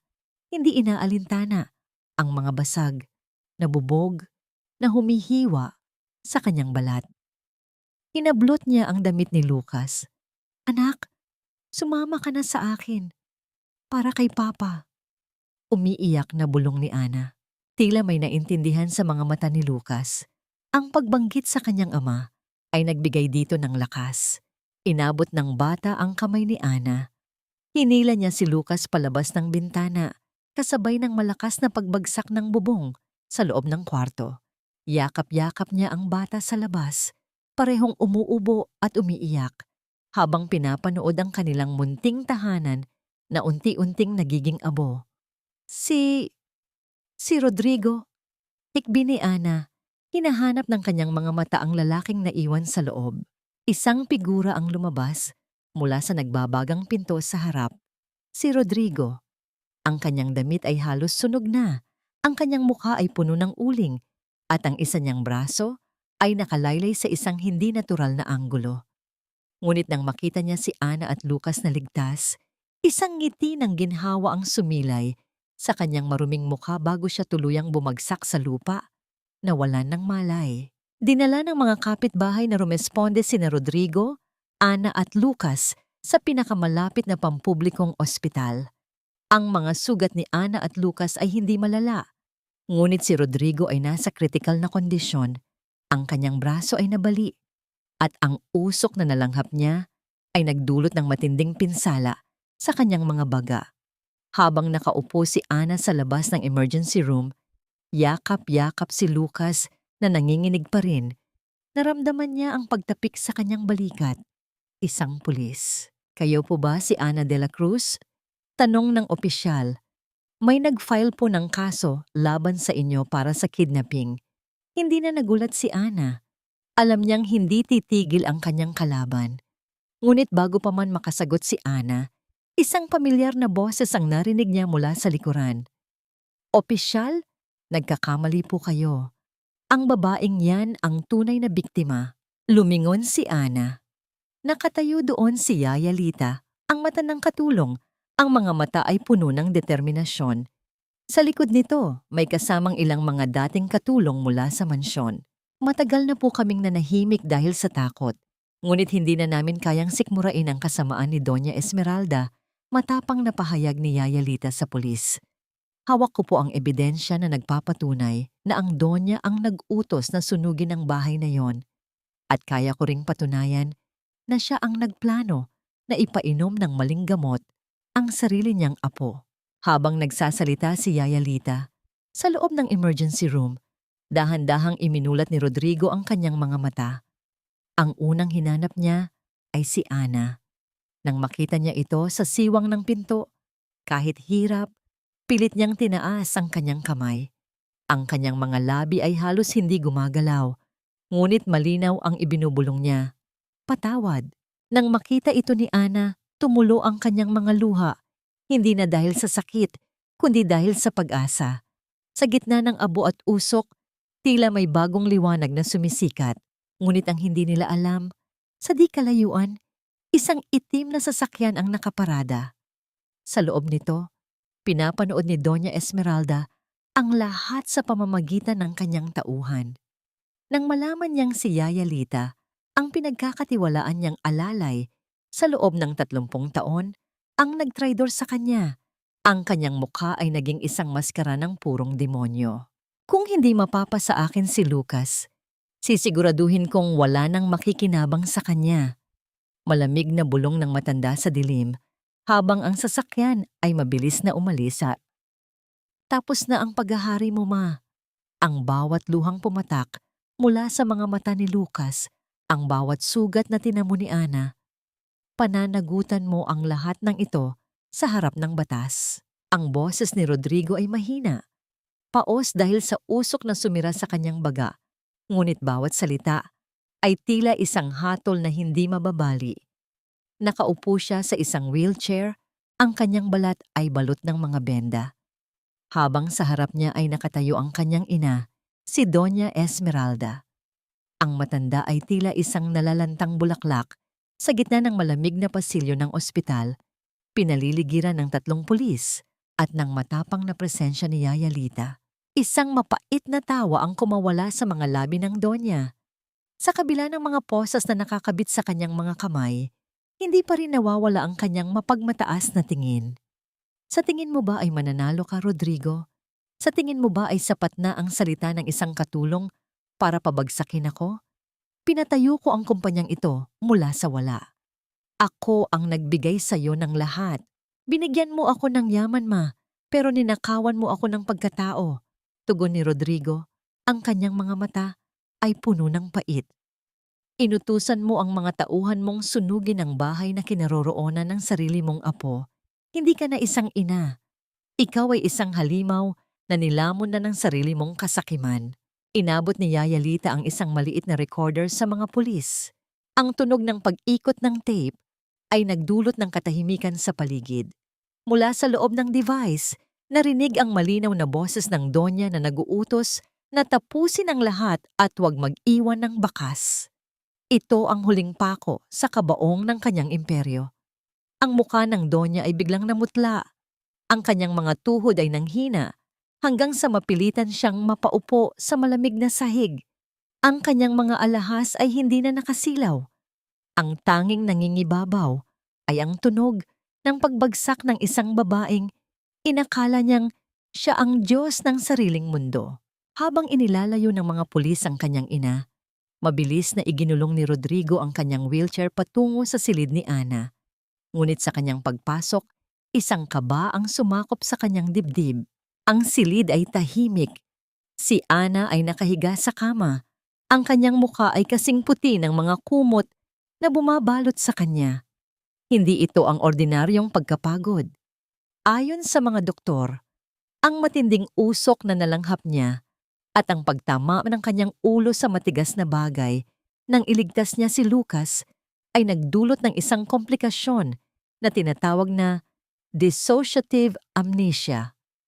Isang paraan ng utak para protektahan ang sarili mula sa sobrang sakit ng nakaraan. Ana, gising na! Mahinang bulong ni Rodrigo, hinahaplos ang malamig na kamay ng babae. Wala na si Mama. Ligtas na tayo. Ligtas na si Lucas. Dahan-dahang iminulat ni Ana ang kanyang mga mata. Ang liwanag ng araw na tumatagos sa bintana ay nagbigay ng kislap sa kanyang mga balintataw. Tumingin siya kay Rodrigo. Walang galit sa kanyang mga mata. Walang pait tungkol kay Benito. Ngunit ang mas masakit, wala ring pagkilala. Sino ka? Ang tanong ni Ana. Ang boses ay manipis at tila galing sa malayo. Nasaan ako? Bakit ako narito? Ang puso ni Rodrigo ay tila piniga ng isang higanting kamay. Ang bawat sakripisyo, ang bawat yakap sa ilalim ng ulan, ang bawat pangakong binitawan nila sa isa't isa. Ang lahat ng iyon ay tila naglahong parang usok. Ang babaeng itinuturing niyang kaligtasan ay nakatitig sa kanya na parang isang estranghero. Ana, ako ito. Si Rodrigo. Pilit nang ngumiti si Rodrigo kahit ang kanyang mga mata ay nagsisimula ng malunod sa luha. Yung lalaking minahal mo, yung tatay ni Lucas. Kumunot ang noo ni Ana, tila pilit na hinahalongkat ang isang baul na matagal nang nawala ang susi. Rodrigo? Lucas? Wala akong matandaan. Ang alam ko lang, may hinahanap akong kanta. Isang awit para sa kapatid ko. Sa gitna ng katahimikan, pumasok si Lucas sa silid. Bit-bit ang isang maliit na guhit na ginawa niya sa therapy room. Nang makita ng bata si Ana na gising na, tumakbo ito at yumakap sa kanyang binti. Mama Ana, gising ka na! Tumingin si Ana sa bata. May isang pamilyar na init na dumaan sa kanyang puso, ngunit ang kanyang isipan ay nanatiling blangko. Hinaplos niya ang ulo ni Lucas, ngunit ang kanyang mga mata ay nanatiling puno ng lito at takot. Napasandal si Rodrigo sa kanyang wheelchair. Ang kanyang buong katawan ay nanghihina. Nakamit niya ang hustisya laban sa kanyang ina, ngunit ang kapalit nito ay ang mismong kaluluwa ng kanyang buhay. Paano niya itutuloy ang laban kung ang tanging taong nagbigay sa kanya ng dahilan para maging mabuti ay nakalimot na kung sino siya? Ang bawat umaga sa loob ng puting silid na yon ay tila isang malinis na papel na walang nakasulat.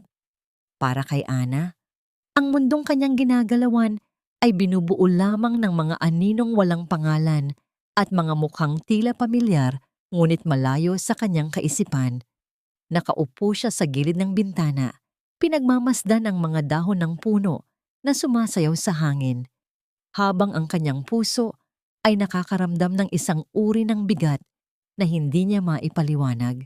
Bumukas ang pinto ng may mahinang tunog at pumasok si Rodrigo. Hindi na ito naka-wheelchair, ngunit ang kanyang paglalakad ay may bakas pa rin ng hirap at ang kanyang braso ay nakasuporta sa isang tela.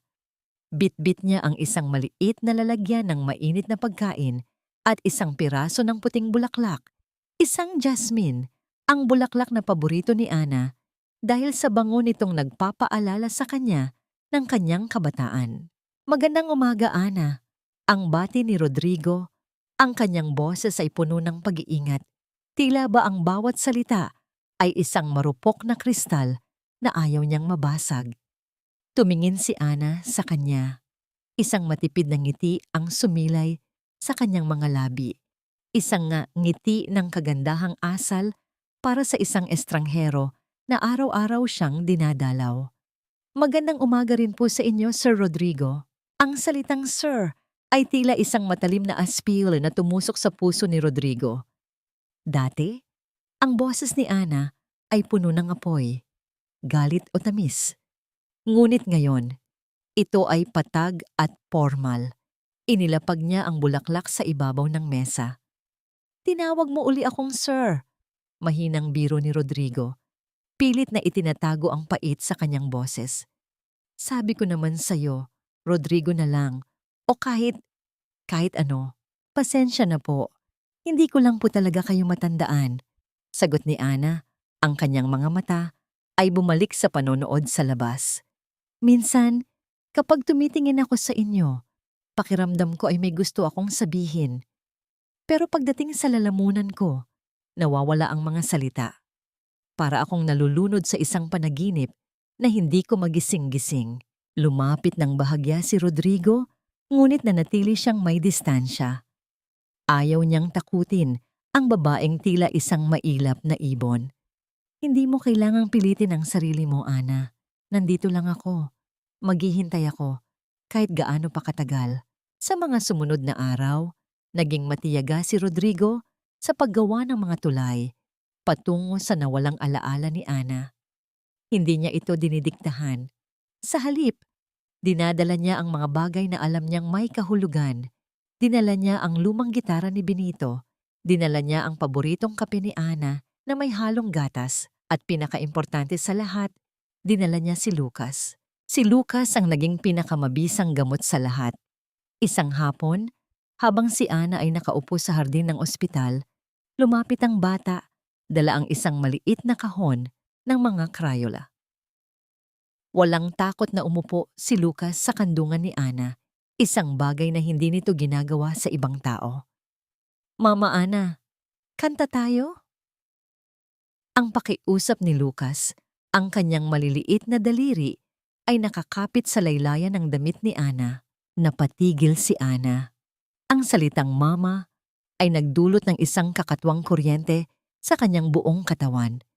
Parang may isang pinto sa kanyang isipan na pilit na binubuksan. Hinaplos niya ang buhok ni Lucas at nang hindi niya namamalayan, nagsimula siyang humimig. Hindi ito ang himig na itinuro ni Rodrigo. Ito ay ang orihinal na awit ni Benito, ang tunay na himig ng kanilang pag-asa. Mula sa malayo, pinapanood sila ni Rodrigo.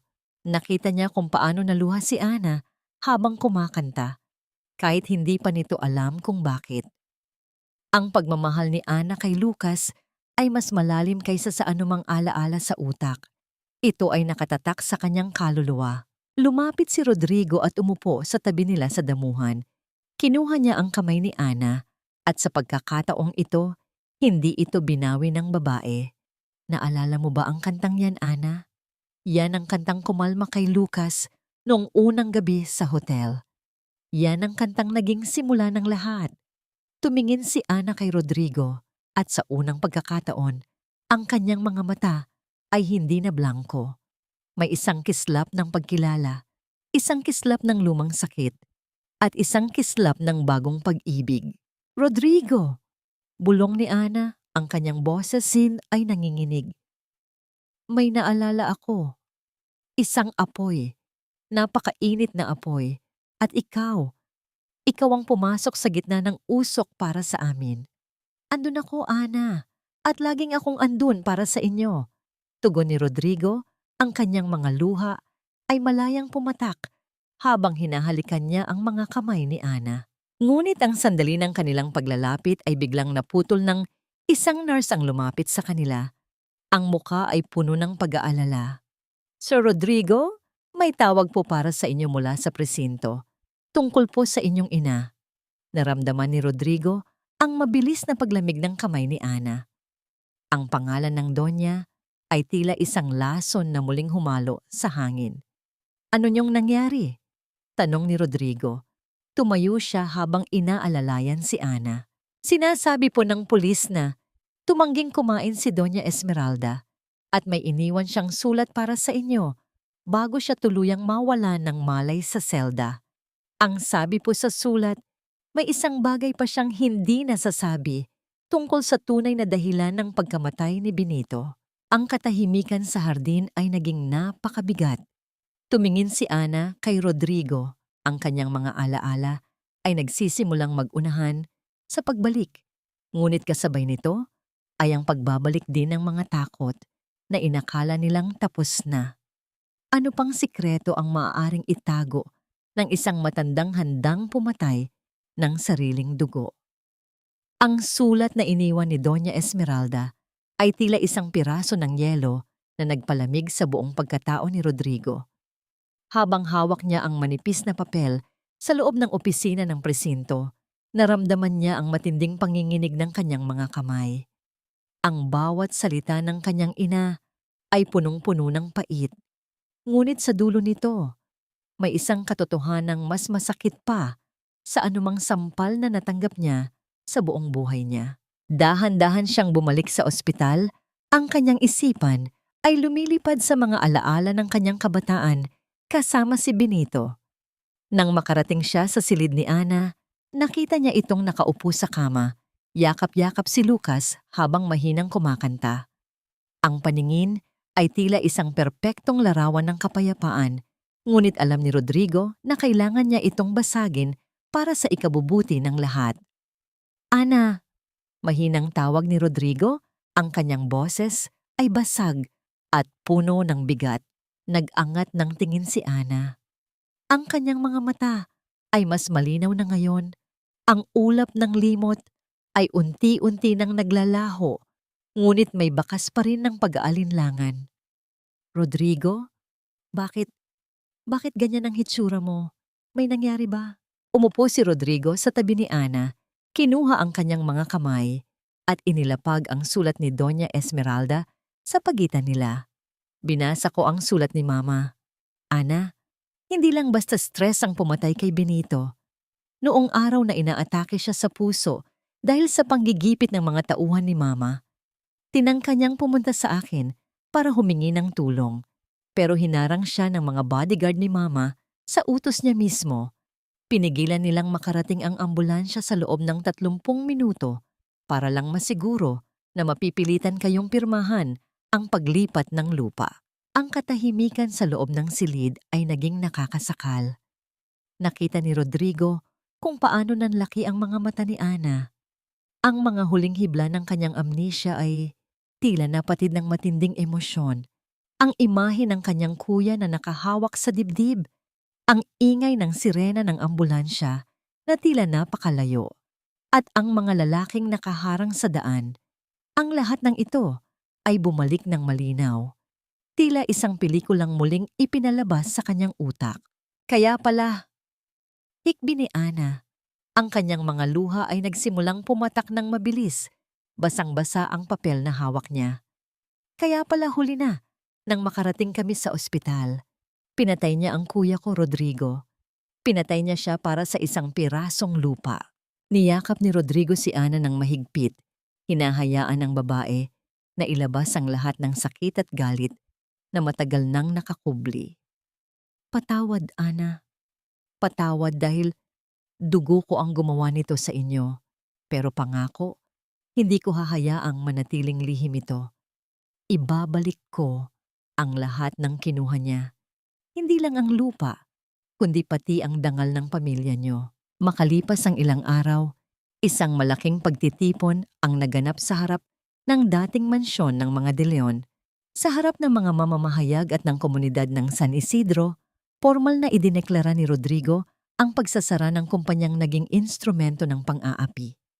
Ipinahayag niya ang paglilipat ng titulo ng lupa pabalik sa mga orihinal na may-ari at ang pagtatayo ng Benito Specialist Clinic.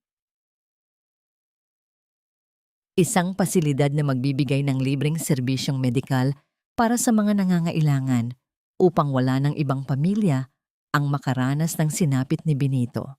Sa gitna ng seremonya, nakatayo si Ana sa tabi ni Rodrigo. Hawak-hawak ang kamay ni Lucas. Wala na ang uniforme ng katulong. Suot niya ang isang simpleng puting bestido na sumisimbolo sa kanyang bagong simula.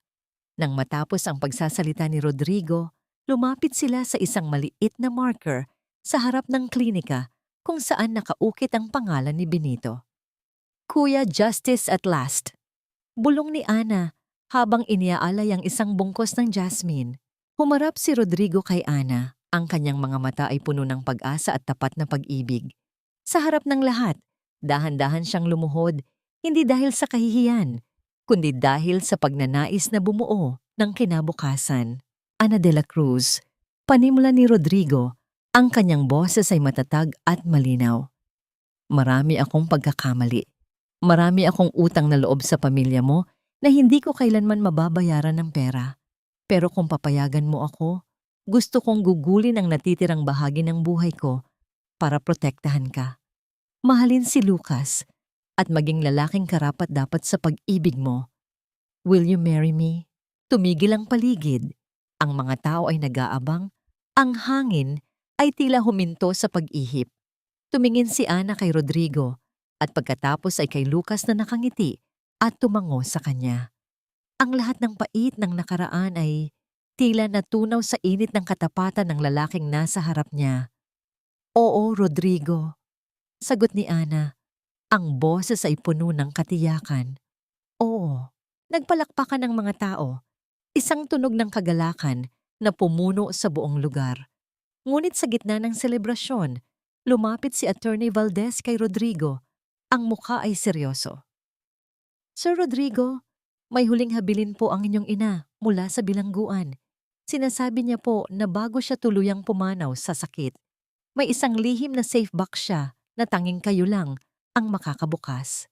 At ang loob nito ay hindi pera, kundi ang tunay na testamento ng inyong yumaong ama na matagal na niyang itinago. Ang saya sa mukha ni Rodrigo ay bahagyang napalitan ng kaba.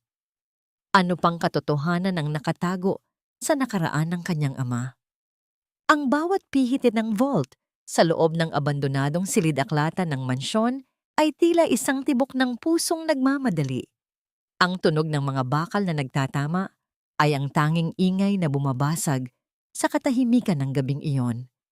Kasama ni Rodrigo si Ana na mahigpit na nakahawak sa kanyang braso habang si Attorney Valdez ay nakatayo sa likuran nila. Dala ang huling habilin ng isang pamilyang binuo sa mga kasinungalingan. Nang tuluyang bumukas ang mabigat na pinto ng safe, hindi mga ginto o tumpok ng pera ang bumungad sa kanila. Sa loob ay may isang lumang leather na folder at isang maliit na kahon na yari sa pelus.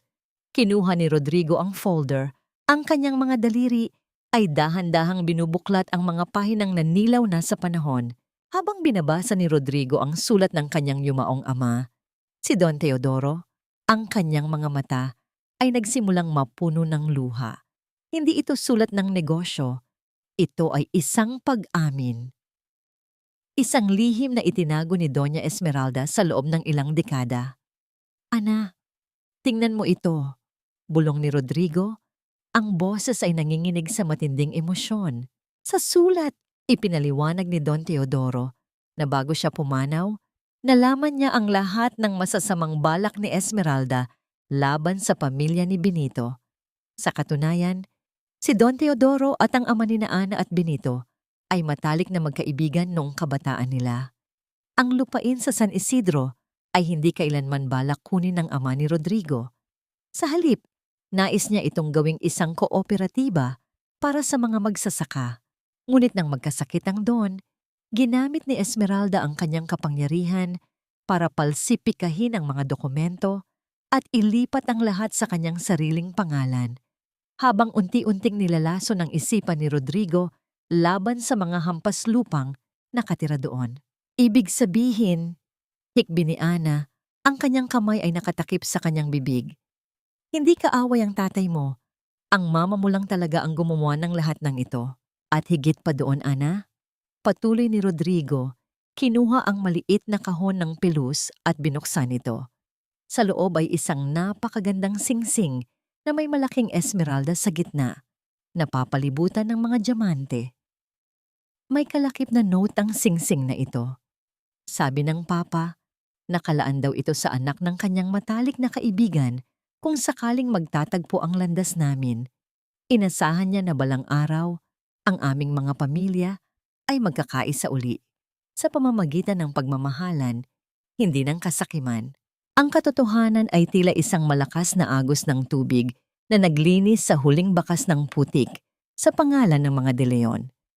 Ang puot na matagal nang kinikimkim ni Ana para sa pamilya ni Rodrigo ay tuluyan ng natunaw. Hindi sila pinagtagpo ng tadhana para maghiganti, kundi para itama ang pagkakamali ng nakaraan at tuparin ang pangarap ng kanilang mga ama. Makalipas ang isang buwan, ang marangyang mansyon, na dati ay simbolo ng takot at lamig, ay binuksan para sa lahat. Ngunit hindi ito isang piging para sa mga mayayaman. Ito ay ang araw ng kasal ni na Rodrigo at Ana. Ang hardin ay napuno ng mga puting bulaklak ng jasmine at rosas. Ang mga dating katulong na tinanggal ni Doña Esmeralda ay naroon lahat. Suot ang kanilang pinakamagagandang damit, hindi bilang mga pagsilbi, kundi bilang mga panauhin. Si Yaya Lita ang tumayong pangunahing saksi. Ang kanyang mukha ay nagniningning sa tuwa habang pinapanood ang kanyang alaga, na sa wakas ay nahanap na ang tunay na kaligayahan. Sa dulo ng altar, nakatayo si Rodrigo. Suot ang isang formal na barong Tagalog. Ang kanyang mukha ay wala ng bakas ng pagiging cold na boss. Tanging dalisay na pag-ibig ang makikita sa kanyang mga mata habang pinapanood si Ana na naglalakad sa gitna ng pasilyo. Si Ana ay tila isang anghel sa kanyang simpleng lace wedding gown. Sa kanyang kanang kamay, hawak niya ang kamay ni Lucas, na suot ang isang maliit na barong at may malawak na ngiti sa labi. Ang bata ay hindi na nanginginig, hindi na natatakot sa ingay. Sa bawat hakbang nila, ang mga tao ay mahinang pumapalakpak, isang tunog ng pagtanggap at pag-asa. Nang magtagpo ang kanilang mga kamay sa harap ng altar, tila huminto ang mundo. Salamat sa pagdating sa buhay ko, Ana, bulong ni Rodrigo habang isinusuot ang singsing ng kanyang ama sa daliri ng babae. Salamat sa pagtuturo sa akin na ang tunay na yaman ay hindi nasa bangko, kundi nasa bisig ng mga taong mahal mo. Ngumiti si Ana. Ang kanyang mga luha ng kagalakan ay kumikinang sa ilalim ng sikat ng araw. Salamat din, Rodrigo. Dahil sa'yo, nahanap ko ang kapayapaang akala ko ay nawala na kasama ni Kuya Benito. Ngayon, handa na akong bumuo ng bagong kanta kasama niyo. Isang matamis na halik ang nagtapos sa seremonya habang si Lucas ay tumalon sa tuwa at sumigaw ng Mama, Papa na nagpatawa sa lahat ng naroon. Ang kabanata ng sakit at paghihiganti ay tuluyan ng naisara at isang bagong simula ang isinusulat sa bawat tibok ng kanilang mga puso. Ang bawat nota na lumalabas mula sa itim at puting tiklado ng piano ay tila mga butil ng hamog na nagbibigay buhay sa tuyot na lupain. Sa loob ng malawak na silid ng Benito Specialist Clinic and Learning Center, ang musika ay hindi lamang tunog. Ito ay isang kwento ng pag-asa. Ang mga daliri ni Lucas na dati ay nanginginig sa takot, ngayon ay malayang sumasayaw sa ibabaw ng ivory, lumilikha ng isang himig na puno ng kapayapaan. Nakatayo sa may pintuan si Ana, suot ang kanyang simpleng asul na bestido. Pinagmamasdan niya ang kanyang anak dahil sa bawat tibok ng kanyang puso, si Lucas ay tunay na sa kakanya. Ang bata ay hindi na nakakulong sa madilim na silid ng kanyang isipan. Sa paligid ni Lucas, may iba pang mga bata na may parehong kalagayan. Mga batang dati ay itinuturing na lamat sa lipunan. Ngunit ngayon, ay unti-unti nang nakakahanap ng sariling boses sa ilalim ng kalinga ng center na itinayo nila ni Rodrigo. Naramdaman ni Ana ang isang mainit na haplos sa kanyang baywang. Hindi na niya kailangang lumingon para malaman kung sino ito.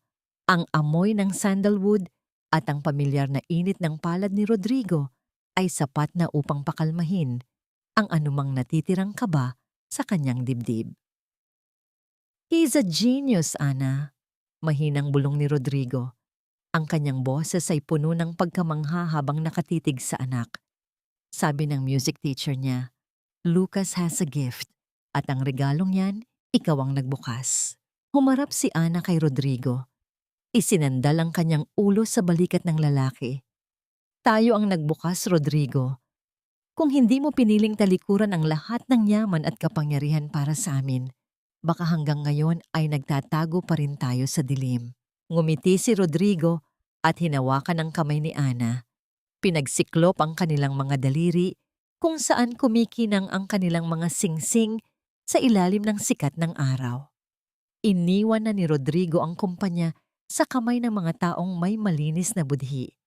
Ang mansyon ng mga De Leon ay ginawa nilang isang tahanan para sa mga batang nangangailangan ng espesyal na kalinga. Ang yaman na dati ay ginamit para manira ng buhay, ngayon ay ginagamit na para magpagaling. "Nabalitaan ko ang tungkol kay Mama," mahinang wika ni Rodrigo. Ang kanyang mga mata ay saglit na napuno ng isang malungkot na gunita. Pumanaw na siya kagabi sa ospital ng bilangguan. Sabi ng nurse, bago siya nawalan ng malay, binanggit niya ang pangalan ni Lucas at humingi siya ng tawad sa hangin. Isang malalim na buntong hininga ang pinakawalan ni Ana. Ang galit na dati ay tila apoy sa kanyang puso ay wala na. Napalitan na ito ng isang mapayapang pagtanggap. Sana ay nahanap na rin niya ang kapayapaang hindi niya nakamit noong nabubuhay pa siya. Ang pagpapatawad ay hindi para sa kanya, kundi para sa atin, para tuluyan na tayong maging malaya. Lumapit si Lucas sa kanila pagkatapos tumugtog. Ang kanyang mukha ay nagniningning sa pawis at saya. "Papa, Mama Ana, galing ko?" tanong ng bata. Ang kanyang pananalita ay malinaw na at puno ng kumpiyansa. "Napakagaling mo, anak," sagot ni Rodrigo. Binuhat ang bata at hinalikan sa noo. "Proud na proud kami sa'yo."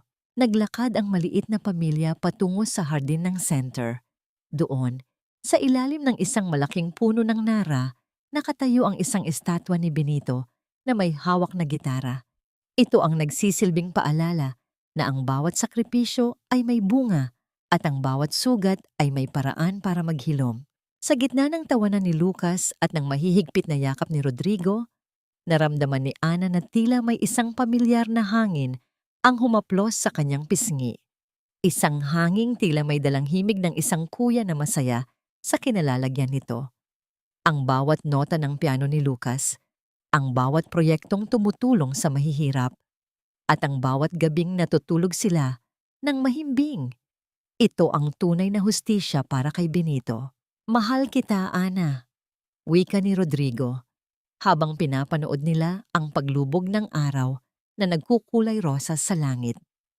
"Mahal din kita, Rodrigo," tugon ni Ana, habang inihahilig ang kanyang ulo Sa dibdib ng lalaking nahanap ang kanyang kaluluwa sa gitna ng bagyo. Ang kabanata ng kanilang mga buhay na puno ng luha at pang-aapi ay tuluyan ng natapos. Ang isinusulat na nila ngayon ay isang nobela ng walang hanggang pagmamahalan kung saan ang bawat pahina ay puno ng musika, tawanan, at ang matamis na lasa ng tunay na kalayaan. Ang himig ng kahapon ay hindi na isang panaghoy, kundi isang awit ng ganap na paghilom. Lumipas ang 5 taon na tila isang mabilis na agos ng malinaw na tubig.